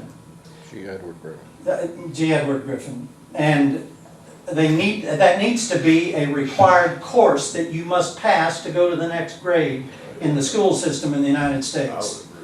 The Federal Reserve is part of the Rothschild International Fiat Money Banking System. The Moriartys came and lectured here, and they talked about being in Libya when it was attacked and destroyed by 250,000 Al-Qaeda, armed and paid for by the CIA. Where did they get their money? From the Federal Reserve. That's where they got the millions and billions that they sent to these criminals. Gaddafi had that country on a gold-backed dinar, the antithesis of the fiat money system we're living under today. He was trying to get all of the African Union nations behind him on that gold-backed dinar. That's what they had to destroy. These internationalists, these globalists are evil people, and we need to wake up to that. I am absolutely for getting the United States out of the UN and getting the UN out of the United States. Amen. I think that would be an excellent step forward.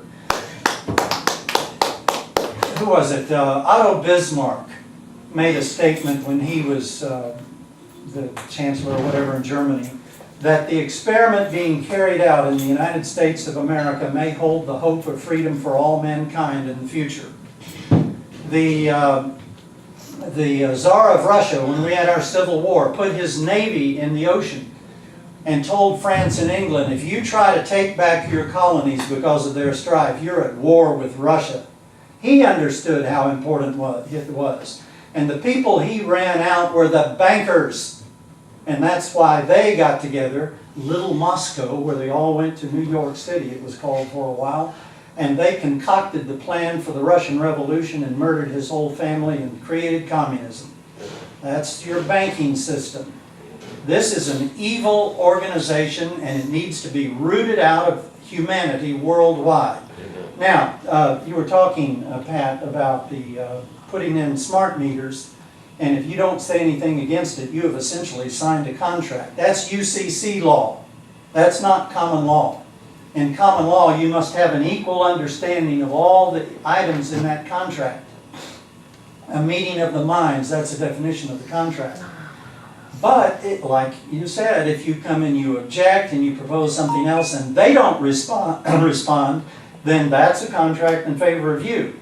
This is just absolutely criminal, in my opinion. The whole idea of it is to deceive the 99% of the people who don't understand it at all. Look up the Georgia Guidestones and see what they intend to do to humanity. The earth should be maintained at one of their favorite words, a sustainable population of under 500 million. That means about 7 billion murders that they intend. And look at vaccines, look at all the warfare, look at the huge international crime of depleted uranium shells that we used all over the Middle East, and the radiation has caused horrible deformities of thousands of children born in those countries and much sickness. We are, through our war effort, we are perpetrating more international crime than any nation in the history of this world. In the history of the world, the United States is doing that, and we're responsible for it because the Constitution gives the power to the people. All men are created equal is one of the founding statements of our constitutional founders. And we need to go back to that. We need to realize that we can't just sit back and be pleasant because we've had good income and all of that, and accept all of these atrocities being perpetrated on humanity by the United States military.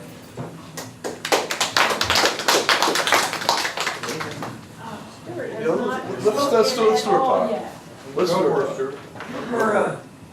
Yeah, we're gonna hit the clock here pretty We're right on the wire here. Yeah. I still got some tape. What? I still got some tape. Get out of here. You gotta close the restaurant. I still got a few minutes on the You gotta tape. close the restaurant. Yeah. Okay, I just wanted to go back to the original Pat's effort. She wanted to keep it simple, you know? She wanted to not make it all about the UN and pedophiles and all that stuff. But there's issue after issue, all this stuff we can talk about, rant and rave, left and right, black and, you know. Let's remember that the people who wrote the Constitution were slave owners too. So maybe we need to just stop for a minute and embrace that and realize all men are created equal. Well, maybe not. Jim Crow laws, on and on, separate fountains, separate bathrooms, all that. So we need to, now we moved past that, but I'm just saying, okay. Number one was restore election integrity. Dr. Laura Presley in Austin is, when she went to court, the judge fined her $40,000 and her lawyer $50,000. Her and her husband had to go home and sit at the dining room table and make a decision. Well, we're going to stand and fight, because the judge came back around a couple days later and said, you know, we'll just drop all these fines if you just move on along there, okay? So they had to make a decision whether they're going to stand for our right to vote so that we have fair elections, clean elections, or not. They made a stand. Let's support Dr. Laura, okay?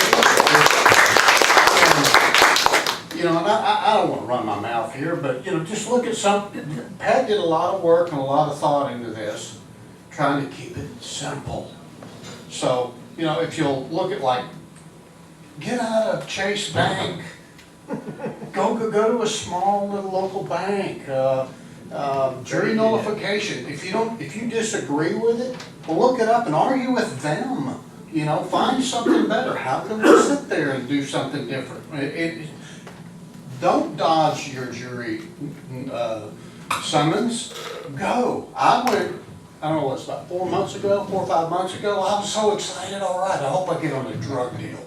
You know, hope I get on some kid. But our judicial system forces people to plea out.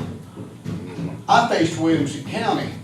Okay, I could have brought the law in the court of law, read it right there. The judge said, you are not bringing the law in the court of law. I will tell the jury what the law is, or you're in contempt.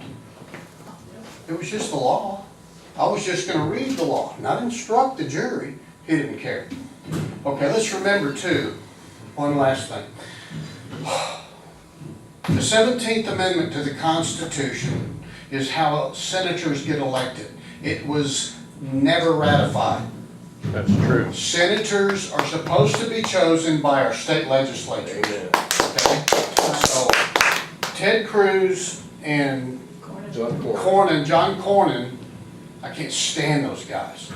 But they're illegitimate. 16th Amendment to the Constitution is income tax. It was never ratified. That's income tax. So all income tax goes to pay the interest of the Federal Reserve dollars we borrow from. The Congress borrows money from a private bank. Something's got to change there. I don't know what the answer is. I don't know. That's wrong. Something's wrong there. Support the Lawyers Committee for 9/11 inquiry. I mean, these people are they're fighting for truth and justice here. And please, I got all this other stuff that I'm not gonna say. So, Pat did a lot of effort to try and give us resources and keep it simple. Let's look at that. Thanks.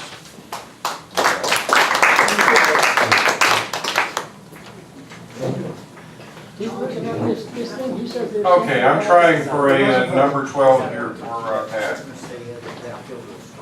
Government overreach.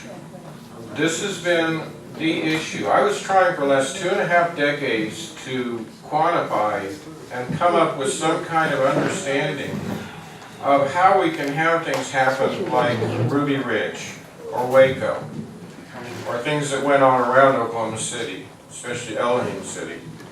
And it all really boils down to one term. It's overreach.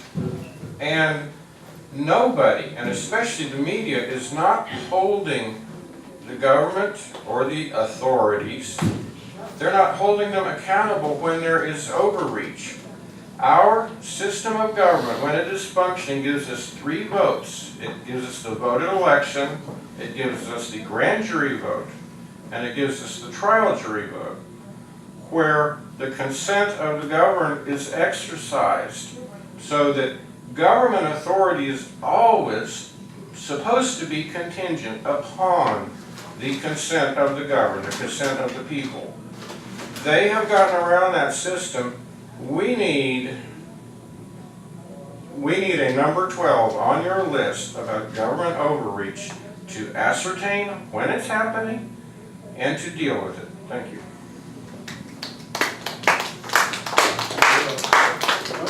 One more? Well, since Tom's not here, I'll take advantage. I didn't turn out the lights before I get. Basically, treason, you actually do lose your constitutional rights when you are arrested for treason. Under military law. Under military law, military tribunals, you don't have any rights when you're arrested for treason, period. Okay, we're done. Go back.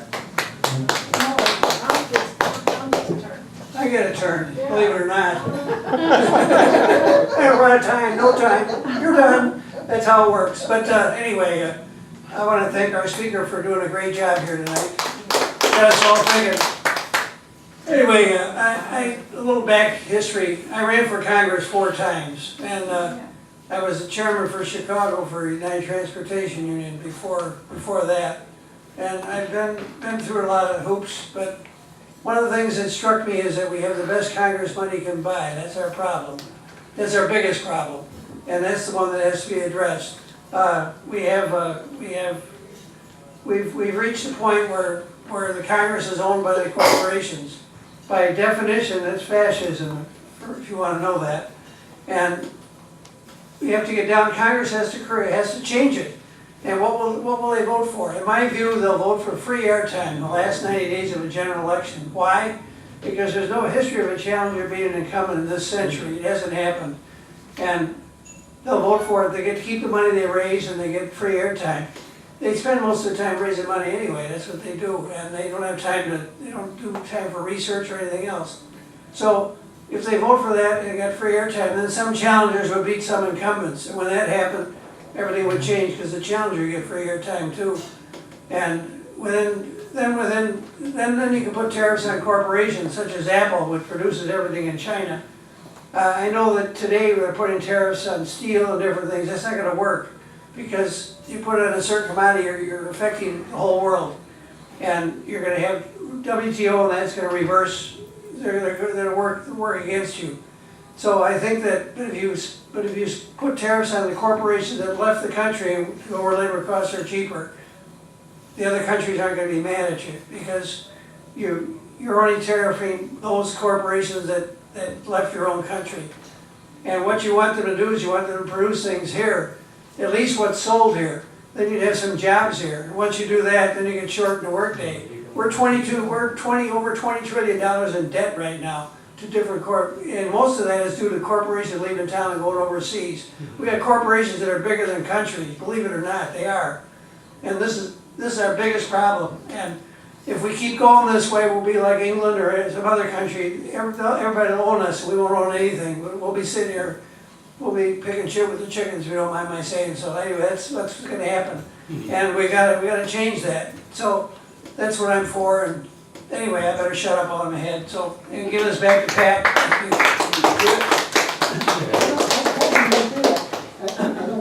I just have this.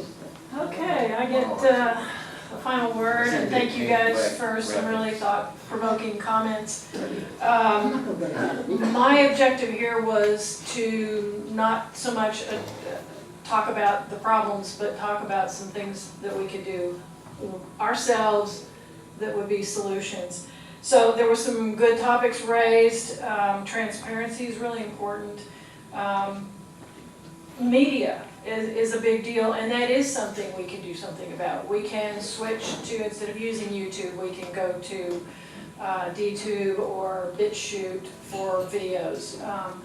There's some other, get out of social media that's controlling the message.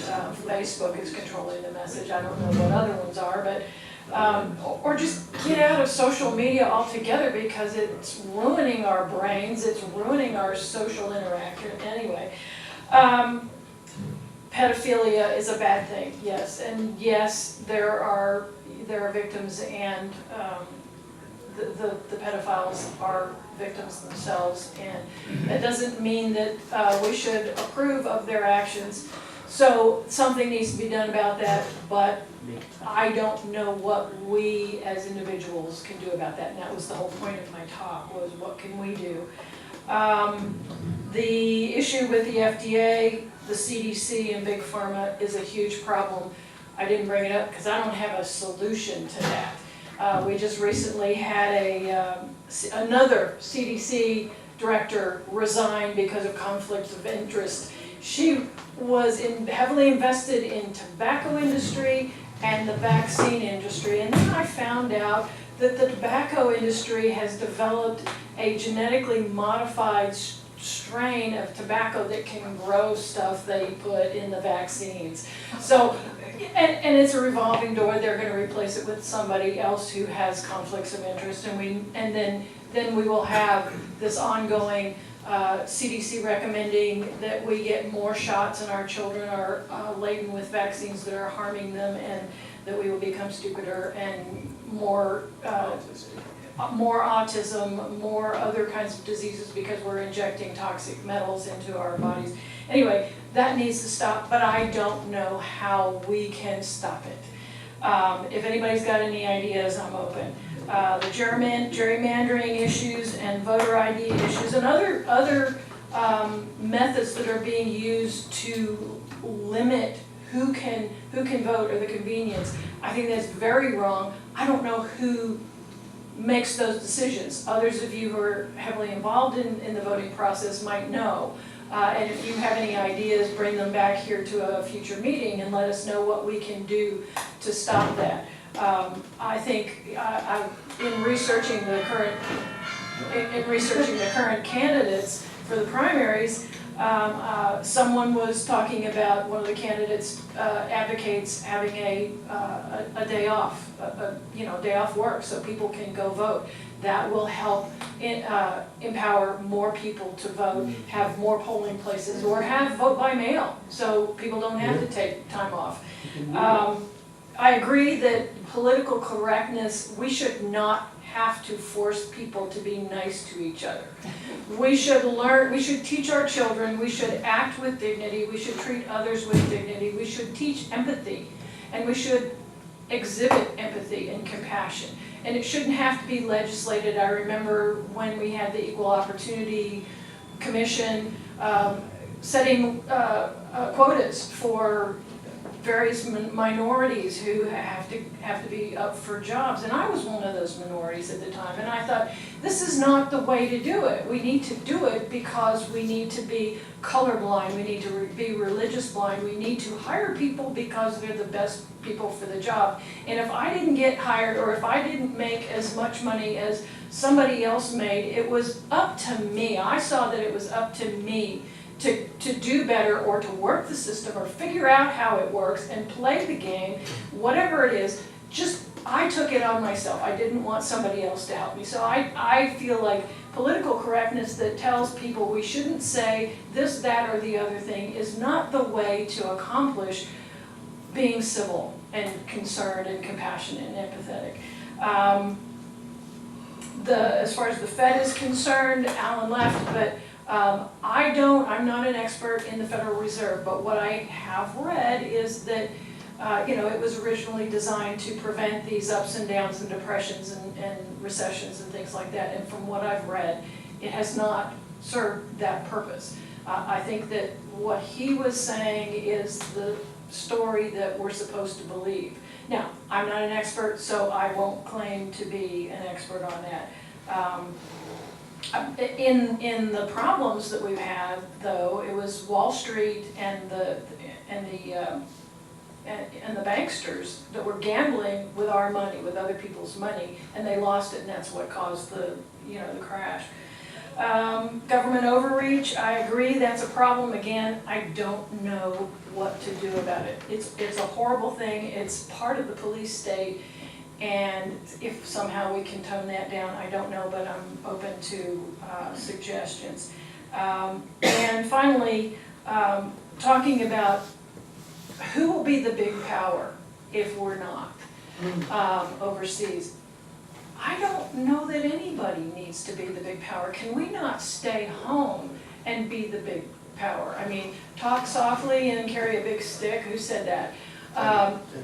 The idea is that do we need to be bullying every country in the world and bombing everybody's families everywhere in the world and camping out on their doorsteps with weapons in order to be powerful, to be seen as strong and influencing the world? I don't think we do. I think we can be strong in our own country, and I don't necessarily believe it's isolationist.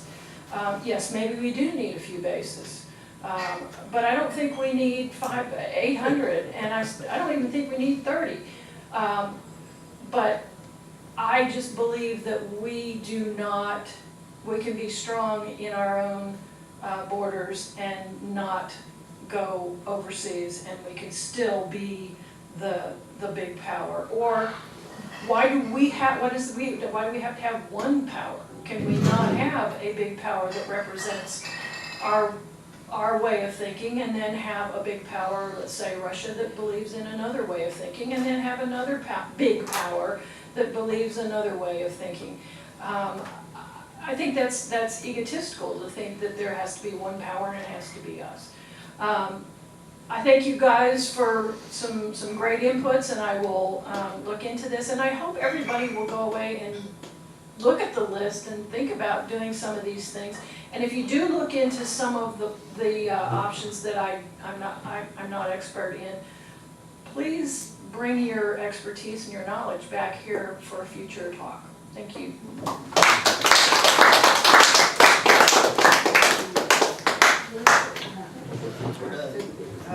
No, that's it for tonight. They kick us out here at 10:30. Our speaker's still here if you want to talk to her. And just so you know, see you next week. Good to see you guys again.